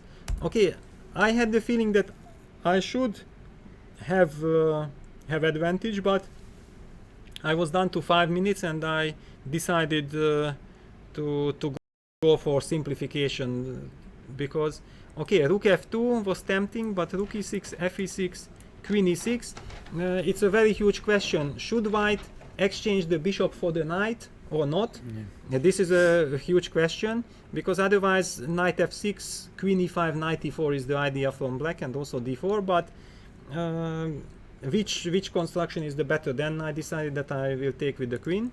So I took with the queen, rook e6, fe, queen e6, and went for this bishop f5. Queen d6, bishop takes d7, queen d7, knight e2. And okay, it's very interesting because, okay, it's clear that white is better, but I was actually a little bit skeptical if I really have winning chances after rook e8, knight d4. Okay, white got the maximum, but black plays queen e7, and black maybe next goes queen e3. I mean, it's not a way to play with black. I understand if I would be sitting from the black side, it would look really disgusting, this position, but when you are white, you are also not sure if finally you can convert this position. There was also one nice trick here that, for example, knight f5, if queen f6, then knight h6 wins. This was a nice combination, but of course it's not forced, because black can play queen e5, and for example, the idea with knight h6, queen f7 runs into famous trick queen e3, king h1, queen f2. Ooh. And suddenly white is mated. Or okay, probably rook g1, rook e1 I might have perpetual, but not more. So after queen e7 I should probably allow him to play queen e3 and torture him in this endgame. But here he got nervous, he didn't want to be tortured, and played d4. It's interesting move, showing understanding, but on the other hand I think it was not the best choice. I took knight d4, rook e8, c3, queen d5, and now this h3 was very important. I have to stabilize my king side. Here he also got into time trouble and quickly collapsed. I mean, queen c4, this was already somehow moving the wrong direction, but his problem was that all the active moves like rook e5 with the idea with rook g5 are met by basically queen f8, king h7, rook f2, and rook e1 check, king h2, queen e5, queen f4 is simply pawn up, and he doesn't have enough compensation. So he went queen c4, I went queen g3, bishop e4, and suddenly I had this nice move, rook f6, Great one. winning another pawn, and king h7, rook takes a6, rook e7. Here the last important move was queen g4, because suddenly my rook is out of play, and black might be threatening some rook f7 with queen f1 and hitting on g2, but with queen g4 I'm preparing rook e6, and I'm just in time to hit his bishop on e4, and he has no counterplay, so we had few seconds left. But after queen d3, rook e6, basically game is over, and bishop f5 was met by knight f5, so finally it was Fantastic game. a good result. Typically your style. I have a couple of questions for you. I'm not sure if you're aware of the fact that, for example, in Serbia, you have like lots of supporters. Even though you don't play that aggressively anymore, and you know, having spoken to so many guys worldwide, everybody has a feeling that you're not enough sharp anymore. Are you trying to change that? Because I spoke to so many people, strong GMs, they know you, they all say how strong you are, but practically you're making too many draws. Yes, I mean, this also bothers me, and I think the problem is that once you make a lot of draws, you get more and more nervous, because you really want to avoid these draws, but somehow everything ends in draw, and then you are going crazy. If you don't have this pressure, you just play according to the position. I think it's much easier, and unfortunately this problem I'm carrying with myself almost throughout my career. I was always making too many draws, but those days when it was my best time, I basically used quite a lot of good positions, and lately what is my problem, that many good positions I'm not using, and like this, then finally almost all your games end in draw. So okay, but I think that I'm still working hard on chess. I have my motivations and everything, so I really hope to come back to my former level. Okay, it's clear that I'm not going to fight for the World Championship title anymore, but I mean really to get back to like 27.50 first, and then after you reach that, then you can start to think ahead. Right now there is nothing left at the moment, but I think important is to have the motivation and also to play much more events. The problem is, however, since with low rating you cannot be invited to good tournaments, so basically then I have to play some opens, which is not exactly my style. I'm not used to playing in opens. So actually this Isle of Man Open was my first Open after 25 years. Wow. So it was like a new experience, and I still need some time to find the right balance, how to risk playing for a win with black, for example, against weaker players, because this is still a huge problem for me. I remember you were youngest grandmaster in the history of chess. At that time, Garry Kasparov was world champion, and everybody were so afraid of you. I remember you were a kid, 14 years old. You were announcing like you would simply beat them all, and you were really so good at that time. So basically, are you announcing right now that you're going to come back to? Actually, you said that your plan is 27.50, but why do you think you cannot compete anymore for like the top? No, I don't think that I cannot compete. I only think that once you have 26.90 something, then you shouldn't be talking or thinking too high. First, I really want to, I don't care now about rating. That's actually one of the good points of losing it all, that you already stop caring, and I just want to get the feeling that I'm playing good chess. And okay, if I'm playing good chess, then I think rating will sooner or later come back automatically. So this is the first aim. And also, if you start to get good results, your confidence is getting back, because I think one of my big problems right now is that I lack confidence, and to compete on the very high level against the very best in the world, one of the most important things is to be extremely confident, because everybody is very good, everybody has very good preparation, everybody sees everything, but if you have doubt in yourself or you are not 100% sure in your strengths, then you are eaten alive by the top guys. So I think this is okay. Thanks to my style and my big experience, I was never eaten alive in any tournaments. But still, in order to win games, I think the confidence is very important. Did your confidence get a little bit like cracked, and did you lose some confidence after that famous game against Kramnik? You were so close to become a world champion. No, actually, I don't think that game really had an effect in my career. Of course, it would have been great if you are becoming world champion, then all your financial possibilities are also different. Then you can have a much bigger team, and with much bigger team, you have even much better options of keeping your level on a very high level. So this is definitely was a problem, but I think that playing 7-7 against Kramnik in that match was one of my highlights. I mean, it was a fantastic fight. I knew that he's extremely very well prepared for that match. Those days the computer didn't have such a huge influence, so it wasn't easy to compete with his preparation at all, but we were kind of clever. We find the right strategy, and basically, yeah, exactly. Just one game was missing of becoming world champion. But after that, I still had many good years. Basically, till 2000, end of 2009, I was in the top 10, and at that time, like already more than 10 years, constantly in the top 10. So I think that was kind of a psychological moment when I dropped out of top 10. Suddenly, you don't get too many opportunities playing in super events, and then you still kind of keep on working, but you don't really have enough tournaments to play, and you start to be shaky. You don't know exactly what I'm training 8-10 hours a day if I don't get the chance to play against the strongest players. And basically I think during this period then people also start to ask you that maybe you would help somebody with coaching or as a second and things like this, then you also get into that business.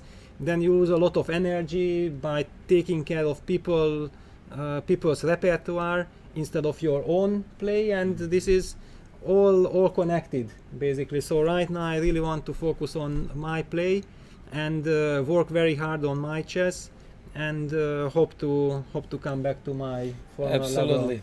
level. We cheer up for you. Tomorrow there is a match for the World Championship title between Carlsen and Karyakin. What are your predictions about that match? I know from myself that every World Championship match is extremely tough, and I think that Carlsen is probably kind of a favorite, but in a World Championship match, I don't really believe that anyone is a high favorite or a clear favorite. I expect a very, very close fight. If I have to say some percentage, I would give only 55 to Carlsen, and I think it's also, he knows it very well that it's going to be extremely hard, so he has to give it all. Sergei also, I think, is probably very well prepared, but also he should be very fit. So I'm really looking forward to that match and see how it goes, because it's going to be a very big fight. Yeah, thank you so much for that. Also, lately we've been talking about speeding up a little bit this game, like playing some rapid games more, maybe just like in tennis, having like maybe shorter time controls to attract more sponsors, viewers, more like spectators. What do you think about that? Well, I think we actually have the World Blitz and World Rapid Championship coming up. Actually, I'm looking forward to going to Qatar, and I don't really like mixing those things, because I mean, classical chess is clearly the best value. I mean, that's where you can play the best chess, and as I also explained here my game, I mean, during these games, when you have time, you are going so deep into the position. When you have no time or it's a rapid control, then you just make the moves that comes most natural to you, and by that I think chess is also losing a lot of beauty, which is always behind the scene. So that's, I think, also one of the job of the commentators, that when it's a classical game, to get into the details of the position, not just explain that more or less nothing is happening, it's a boring game or like this. No, I think commentators really have a huge responsibility, showing good lines, show what's really going on during the games, because there are always so many finesses, even in the games that end in a draw, because when two best players are playing and they play all perfect, then it's a logical outcome. But once you understand how much work it had been done, how much effort was invested by the players, and then the game was a draw, then everybody appreciates that, and there is no problem of it. So I think it's a good mix that we have this World Rapid Blitz now already every year, kind of regularly. I think all the top players looking forward to it, and not only top players. And it's a Swiss system, so everybody has a chance, kind of, and at the same time we also have the classical tournaments. Always, I mean, the candidates is I think one of the most interesting events of every second year, because it's organized in every 2 years. Also, just to qualify to that candidates is incredibly hard. I mean, you qualify by rating or you qualify from the World Cup. It's anyway, whoever qualifies to the candidates, he is a incredible serious player. Just one more question. You have Serbian origin, so that's why people in Serbia actually like you so much. And can you tell us, you're from Subotica, right? Yes, I was born in Subotica, but actually I'm fully Hungarian, because both my parents are Hungarians. Okay. But I was born here. And actually one of my, when I was 1 year old, then I already got back to Szeged. So that's the reason why I'm not speaking the language. Actually, I understand, but quite a lot. But unfortunately, I don't speak. However, I always have this feeling that when I'm coming to Serbia, that I'm coming home. It's kind of absolutely natural, and I Also remember very much the Investbanka tournament in '95. I think it was one of the best tournaments I ever participated in, the Sava Congress Center, 2,500 spectators. And in that tournament I managed to beat, I was 15 years old, beat Topalov and beat Kramnik. And there was a standing ovation, applause. I will never ever forget that. I was one of those who were applauding too. Yeah, thanks a lot. Yeah, it was really fantastic. Okay, thank you so much. And guys, watch out. Peter Leko is coming back on a big scene. So Thank you very hope much. you're going to be in top 5 players in the world again. And actually I should use the moment to thank really everyone who supports me, because it really means a lot. I mean, I think when you are on the top, then it's kind of so natural for you that of course everybody likes you because you are at the top and rooting for you. But once you have some difficult moments and then people still support you and they are there and everybody is rooting to come back, for you it gives a lot of energy and a lot of motivation. So thank you very much. Okay, thank you so much for being with us here. We had one of the best world players, youngest GM in the history of chess, one of the top 10 players in the world for like last 15 years, Grandmaster Peter Leko from Hungary. And thank you so much and wish you the best of luck and congratulations so far on your result. Thanks a lot, Jens. Okay, thanks. So we'll just okay, so once again this was Peter Leko. It was such a big pleasure to host such a great player. He provided some fantastic analysis here. You could have seen how difficult it is to see all these stuff and lines in his games. I mean, coming up with a line like Queen F2 in that position, for example. Okay, this was extremely nice experience for all of us, and I believe now you could see how important is to go deep in your analysis, and actually how much these guys can calculate when they play their games.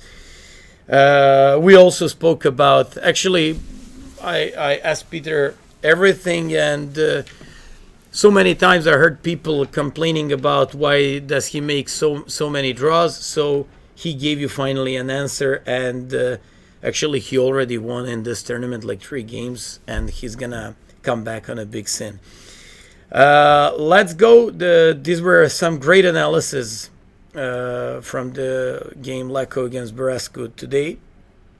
We're just going to check like the last games. Once again, we're in the 5th round of the European Club Cup. Aranyan drew Parligras. Anish Giri is playing white against Vallejo, so we'll check this game.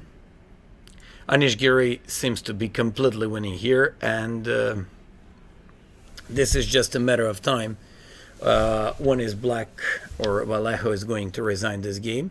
So Giri is winning. Svidler won once again, playing black pieces against average 27-60. 2 days in a row he beat up both of his opponents. Svidler is having a great tournament here, and he's also okay. Tomorrow he's gonna be back. He's also helping his team a lot because they're competing for the champion, simply to become a champions here. So Eljanovic Yugov, they drew. A Rapport is still playing. He's slightly better. He's trying to squeeze out his opponent. We'll see what's gonna happen until the end of this game. But white is still slightly better, although it's still a long way to go till he manages to break the opponent's defense. Inner Kiev is better, but once again still a long way to go even in this game. Last move was rook h to e1. Probably black is supposed to play something like rook to a3 or king to... just rook to a3, kicking the king away maybe to g2 and maybe trying to hold his position somehow, rook to c3. But apparently this is gonna be a game that will last a lot more. Inner Kiev is trying to crack the black defense. Practically chances to play on a win, of course, are on his side, and he should push to win this game. Tomaszewski, Wolokitin, they drew. Yu Yang-Yu, Matlakov. Yu Yang-Yu is up a pawn. On the other hand, Matlakov has some sort of activity against the king on f2. So this is better position for white. White is the one who's playing on a win here, but due to an active queen and possibly a weak king on f2, this queen can go either from a2 on the second rank and can go to h1. I really believe this could be a drawn position because black really has some active moves at his disposal. Okay, we'll get back to this game. Let Kramnik drew against Ivantchuk. Fantastic defense by Kramnik in that game. I was very much enjoying checking all his defensive moves in that endgame. This is why I keep repeating in this broadcast that Kramnik is one he's one of the best players in the history of chess. In speaking of endgames, he defended that position in such a nice way. Okay. We're now moving to the next game. So Kramnik drew with black against Ivantchuk. I'll just repeat. They so far they played more than 100 games. This was 107th game between them. Kramnik is leading 23-19, including today's draw. We're not counting them. Rajaba won. Dominguez and Andreikin. Let's have a look at this position. Andreikin had a great game today. He was playing very active game, constantly keep putting pressure against his opponent, and eventually it paid off. At this moment, during our analysis, we said that we should rather take black pieces, but nobody expected such a great look at. Okay, so he played knight d5. He repeated 2 times here, adding on his clock like a couple of minutes. This is a very nice practical advice for all players. And here he went once again with the tactics. Andreikin won today's game really nicely, and this is such an important win for his club as well. Also, he won with the black pieces. He all the time put some pressure on his opponent. Very, very nice game. Leko won in a great game. We just had Peter Leko here with us for like more than 15 minutes, analyzing his game with us, showing off like some of the best world analysis. Don't forget, he was playing a match for the World Championship title against Kramnik somewhere like 15 years ago. You just heard like thoughts of one of the best world players, and well, we'll go now on the Knight game. Knight lost to Georgiadis. We analyzed this game. We said that Knight is suffering there, and he eventually lost. Knight and Queen, they cooperate really well. Smir and Grishchuk drew that position. Actually, he was slightly worse in that middle game. Smirin was pushing for he didn't push that much for a win, but okay, they drew the game. Korobov won against Georgiev. I was wondering what was happening there, because at this point, bishop f2, I don't know why. The pawn was on c5. Okay, this was position where we stopped. And we were just wondering why not bishop b1 at this point. It looked like Georgiev had a better position, but it was mutual time trouble, and look what happened in the game. Korobov came up with some really active stuff and some nice tricks, and actually turned out that his c-pawn was one of decisive pieces in this game.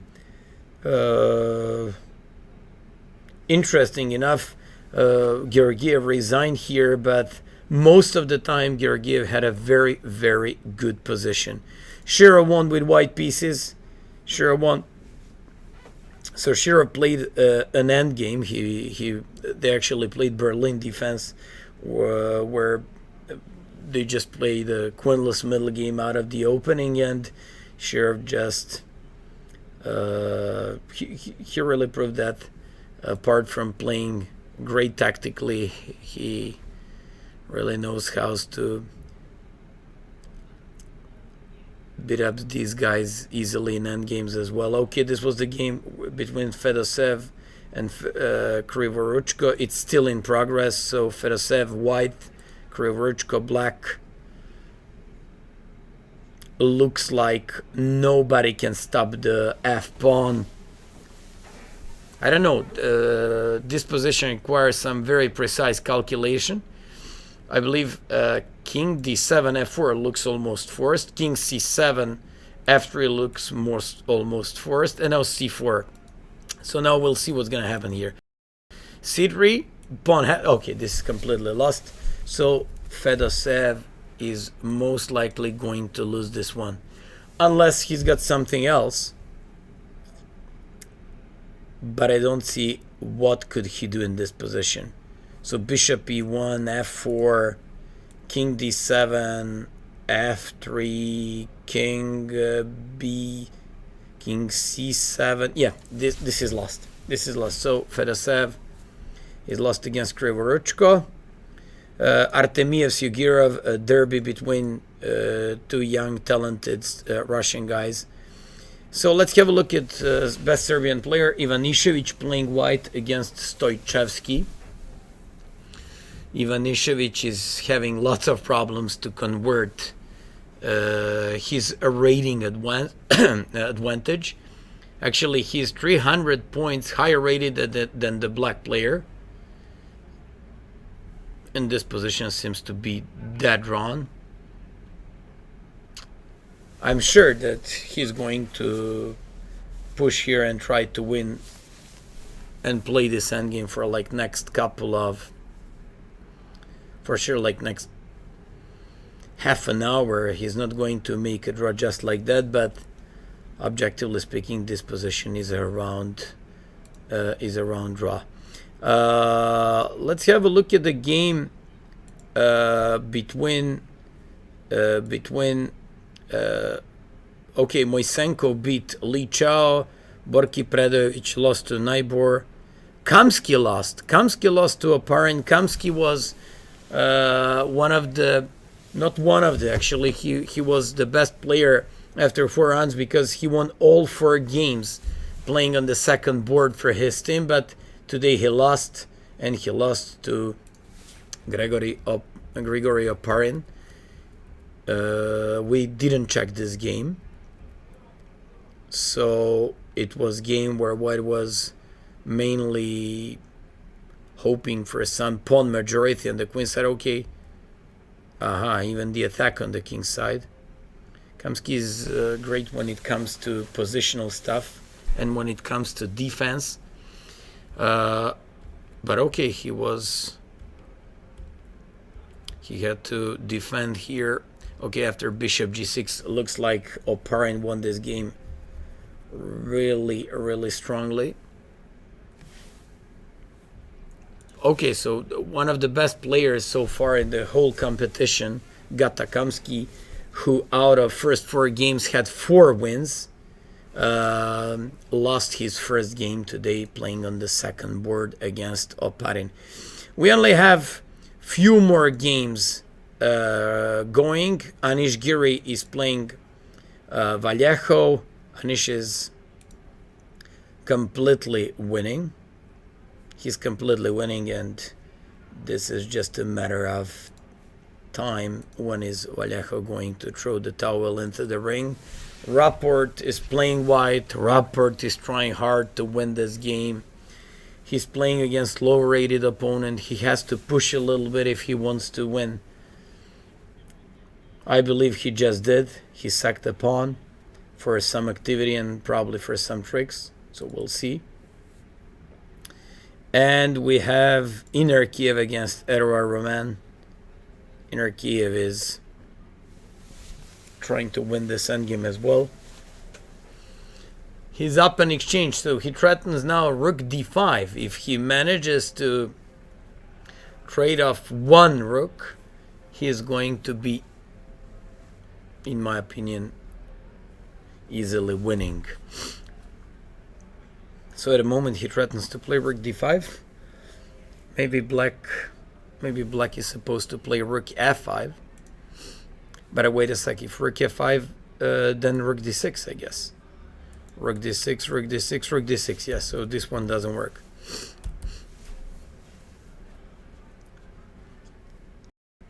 So he's threatening to play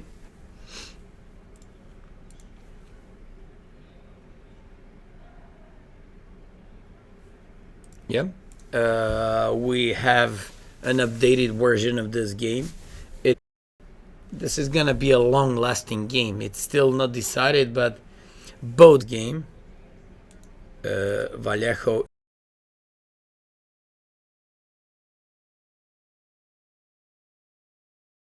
that's exactly what 7 Queen 8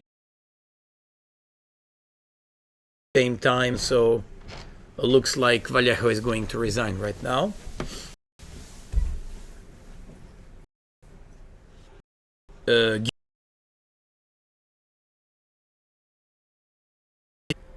But I don't see what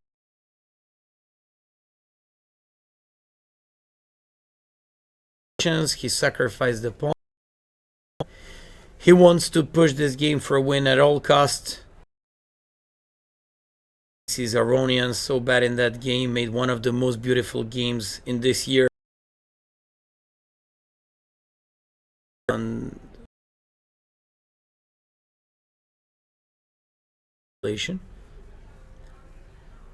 Probably bishop d3 or bishop h3. Maybe that one. Maybe even, yeah, also this knight turns out to be not the most active piece. I'm talking about the knight on e3. Maybe it's going to, it could be trapped after some queen d7, queen e7 at some, okay, these are just some ideas. Black played h5. Probably he wants to make sure not to lose this knight at any point and to always have a possibility to put it back on g4 in case he needs it.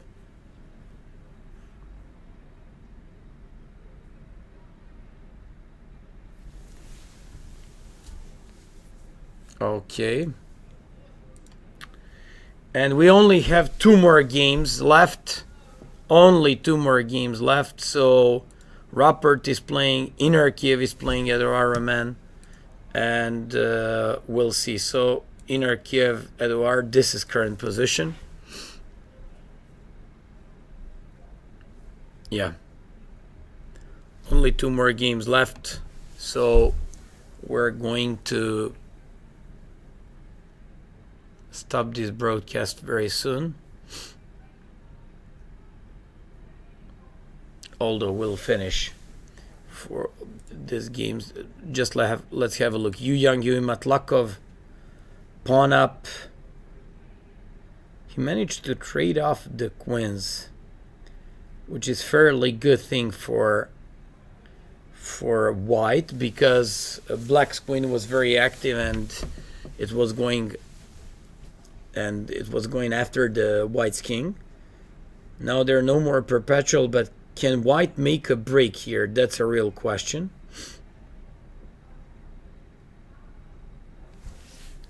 It will be very hard though. It will be very hard though for Yu Yang Yu to win this one. He certainly has to push his pawns f4, g4, h5 and to push the g5. But how to break that position? Maybe bishop e3, bishop d4. So king e4. I'm just talking about this. For example, f4, king f7, g4, bishop here, for example, g5. but still nothing. Even if he does all these things, it's difficult. He played king g4. Aha, he wants his king on h5.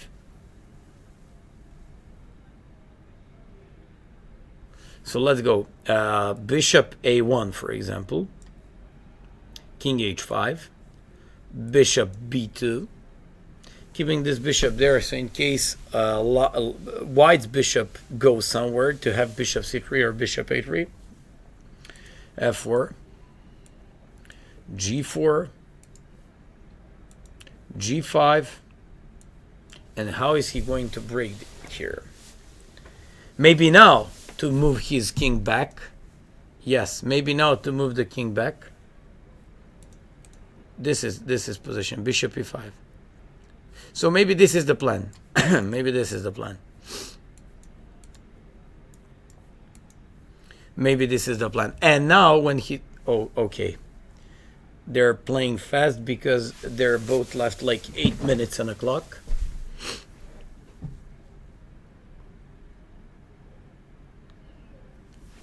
I was... Okay, bishop d4.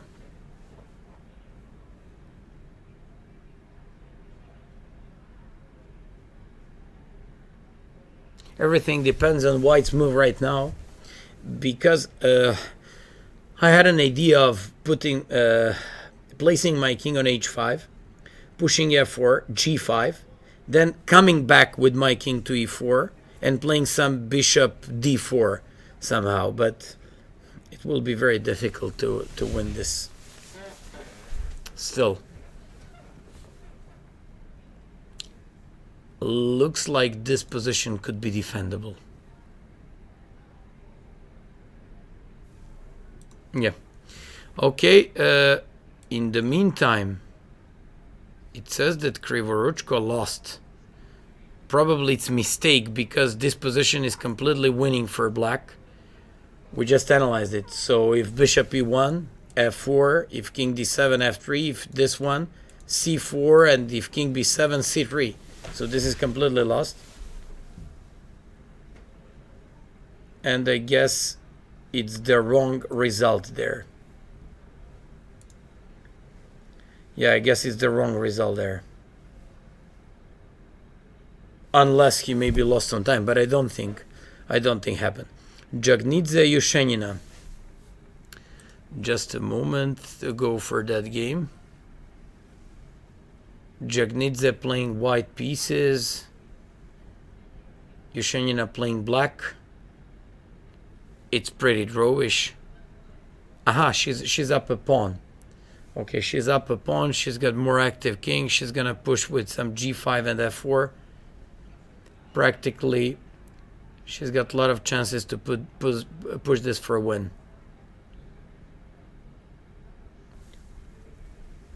She cannot play that easily g5, because if g5 happens, pawn on h5 is hanging. But maybe g5, bishop h5, this... No, in that case, bishop e8.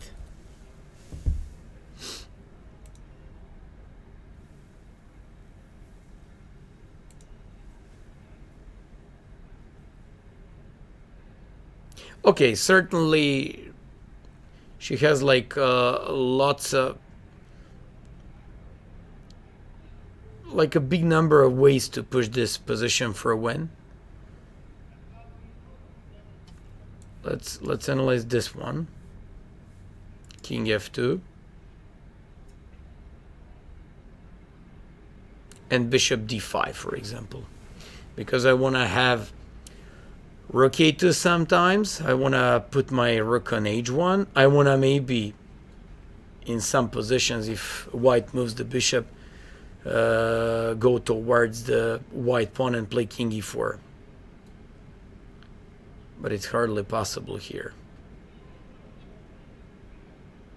because I don't think rook a2 is enough for black to win this one. But okay, she also has a possibility to play rook a7, bishop f7, defending the pawn on h5, then to push g5 and play that position for a win. Because if she manages to play g5 and f4, probably she would make a break there. Brunner Safarli, it's difficult. Safarli is up a pawn, but it's difficult to push this for a win,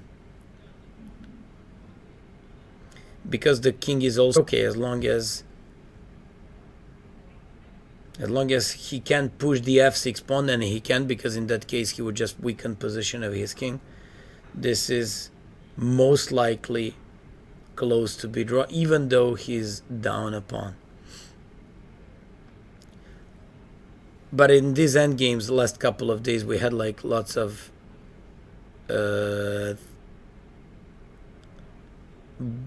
we had a chance to see lots of blunders, but even by top guys in the endgames. If you remember that rook endgame where this is current position, Rappert made some progress, so he's pushing here for a win. Just a moment. Okay.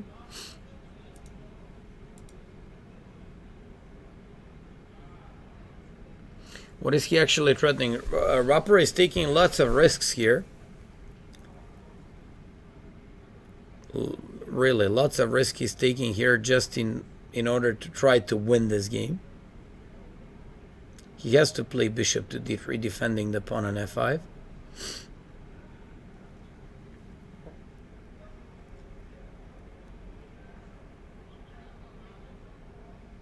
Okay, still a long way to go in this game.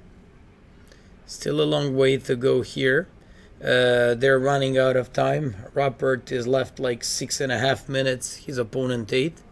So it could be interesting. Inarkiev, he's slowly improving his position. Looks like he's slowly improving.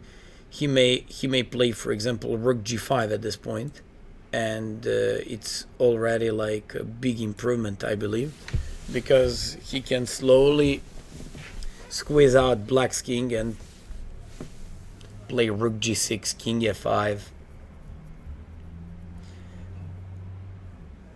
But the highlight thing for white would be to exchange one of the rooks.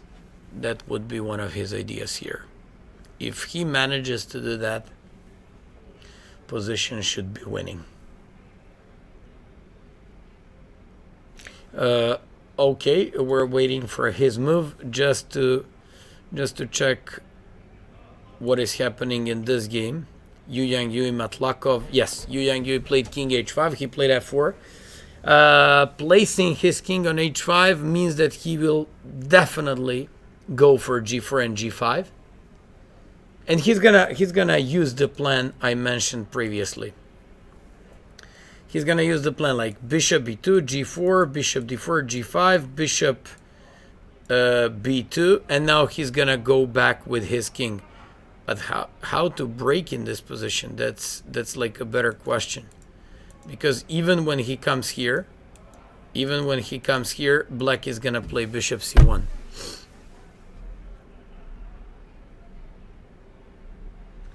I don't see how is he going to break here.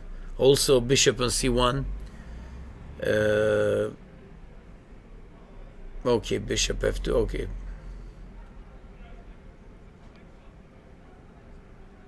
I don't see a way for white to break black's and to crack his defense. We'll wait for this game, because this is an important game. Yu Yang Yui is playing for Alkaloid and Matlakov for Svidler's team, so they're at the moment sharing first place. So this is one of the key and decisive games for that match, and for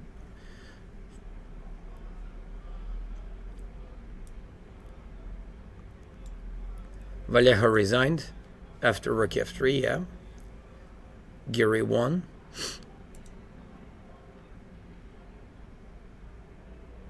By the way, today we had very some really top world names. We had David Navara here with us analyzing his game.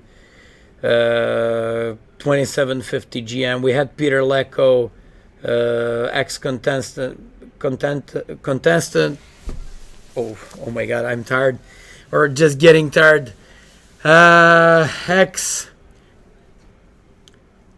competitor for the World Championship title. You remember, he played that match against Kramnik and playing 7-7. Didn't become a world champion at that time, but we had some really nice names tomorrow as well, so you just have to stay with us. We'll keep checking the games between Yu Yang-Yu and Matlakov. It's such an important game. Yu Yang-Yu play white okay. Now he pushed the pawn to g5. Now he's using his king there, exactly what we stated. And now black is supposed to play king g8. This is how we analyze this position. Or just to move his bishop, but when the king comes to e4 and bishop to d4, king has to be on f7 to defend the f6 pawn.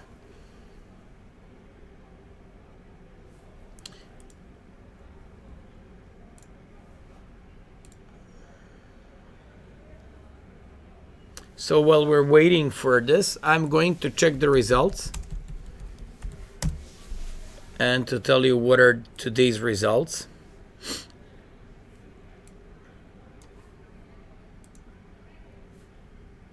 So here is the situation.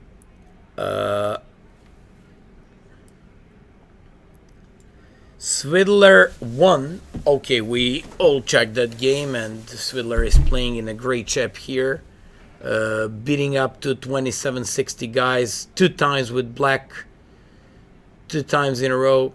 It's an amazing performance.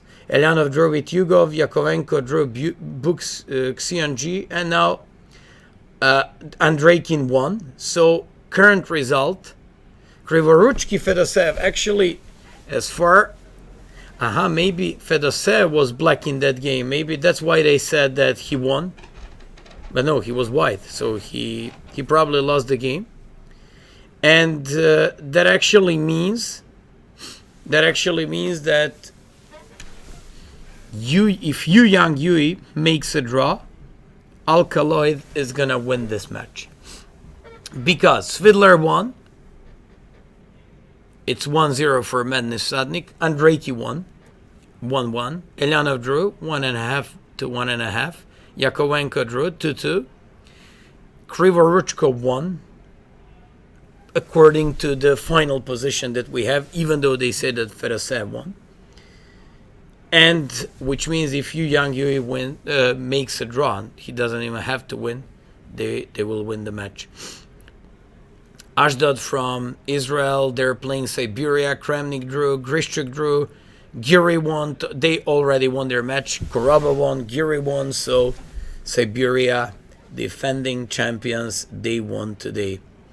Zhiguli in a team Sugiro, Parim Pretke, Frolianov, Geller, Brodsky, they're leading 3-1. So Frolianov needs draw or Brodsky needs draw. Padova won, even though Vachier-Lagrave drew against Lupascu and Aronian drew against Parligras. Gelfand and Peter Leko, they won their games, so they won their match. Odlar Yurdu in a team with Rajabov, Gusinov, Naidic. They're in leading 3-1. Naidic lost. Rajabov, Sutovsky, and Durabali, they won their games. Novi Bor, we had a player from this team, David Navara, commentating his game for us. Novi Bor, Harvey Krishna won, Wojtaszek won, Navara drew, Shira won, Shashikirian won, so they just smashed the Bayamare from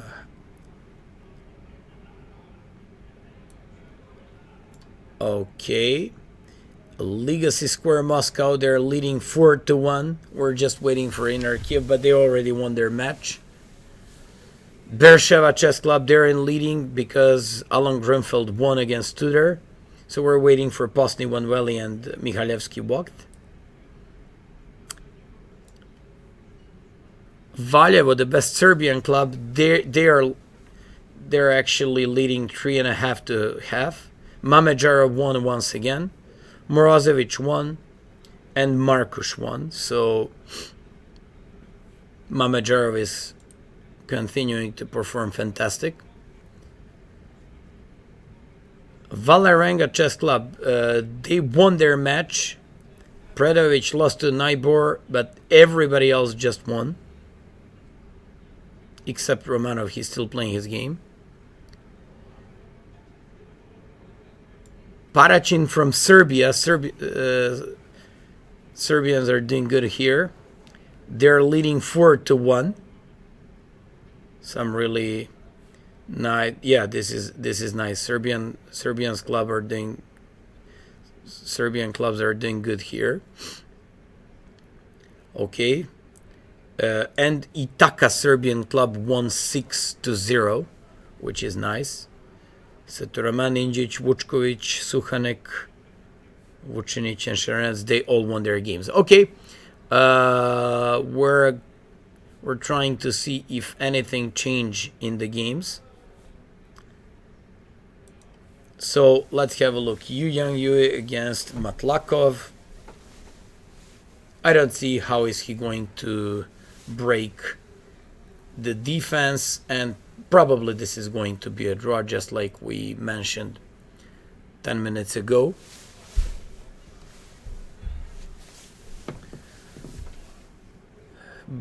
Okay, Rapport. Let's have a look at his game. Rapport sacrificed 2 pawns, but actually it turned out to, well, he's up a piece, but black has like 2 pawns. What happened in that game? Let's have a look. Queen c6, knight e3, bishop d3, h5. Queen e7, threatening knight. Now he played bishop a6, forcing the queen to come back. Bishop d3, and now black was the one who pushed for a win here, playing the knight g2. Very interesting. He didn't want to play queen c8 again. So knight g2. This is interesting. I just mentioned, actually during this broadcast, I mentioned a guy from Netherlands, Lucas van Forest, who pushed for a win. He didn't want to make a draw against Volokitin, and he won even though he's 2350 against 2700 almost player. This is nice, and it really shows someone's ambition. And probably queen g3, trying to win at all costs. Nice act. And here we're having the same situation. Queen and knight against the queen and the bishop, but bad bishop and also broken pawns. So Rapport has some, I'd say, realistic chances to push this for a win. In the meantime, let's check other games. Inarkiev against Eruar. Inarkiev keeps improving his position every single move. I believe, well, if he can win the pawn on h5, then that's the end of the game. I guess black cannot defend this pawn, so he's gonna win this pawn. Anyways, yeah, this is just a matter of time. Inarkiev is gonna win this game. Inarkiev is gonna win this. That one for sure. Yu Yang Yue, he can't break. Yeah, he couldn't break. Nice defense by Matlakov, so this is draw. Which means that Alkaloid Skopje won their match, and that's the only team after 5 rounds that has a perfect score. So Macedonian team is most likely going to face Siberia tomorrow, and that is going to be the match of this tournament so far, because Macedonian team is leading, got a perfect score after 5 matches, and Siberia won today. They made a draw. 3-3 to Medvedev Sadnik, so it's going to be very, very interesting.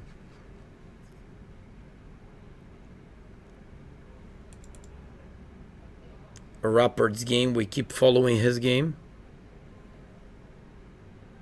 I'll just stay with you a little bit more because these are important games. Okay, these games are not going to decide anything because whatever Rappert does, Serbians won their match. So Serbian best team already won this match because Mamedjara won, Morozovic won, Markush won. But he's now just trying to play for his rating. It's not an easy thing to have 27-50 and to make draw against 23 something because you're losing like 4.5 rating points immediately.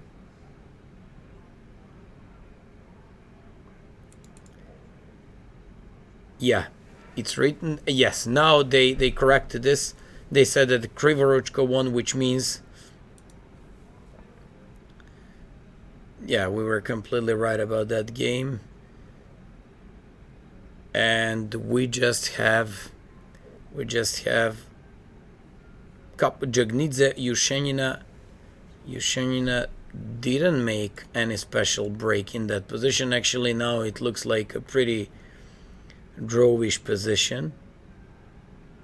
Yushenina had way better chances here. Somehow she didn't find the best plan to break this position, and Jagnidze is going to defend, looks like. Okay, guys, that would be just to check Safarli's game because, wow, because he played a 10 game. I said Safarli now has good chance to play. Yeah, queen takes d5 is impossible because queen e5 looks like Safarli is gonna win this. Okay, I'll just check once again what happened in Rappert's game. It's still ongoing. They keep repeating those moves. No, they're not repeating moves. Can he play knight d8 followed by... No, in that case he would weaken. Okay, maybe he should take h4 and play position like this.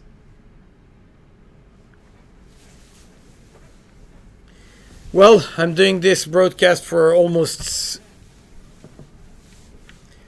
5.5 hours and I'm getting tired, and I wouldn't like to make some mistake analyzing end games because this one is pretty complicated as long as the queens are on board.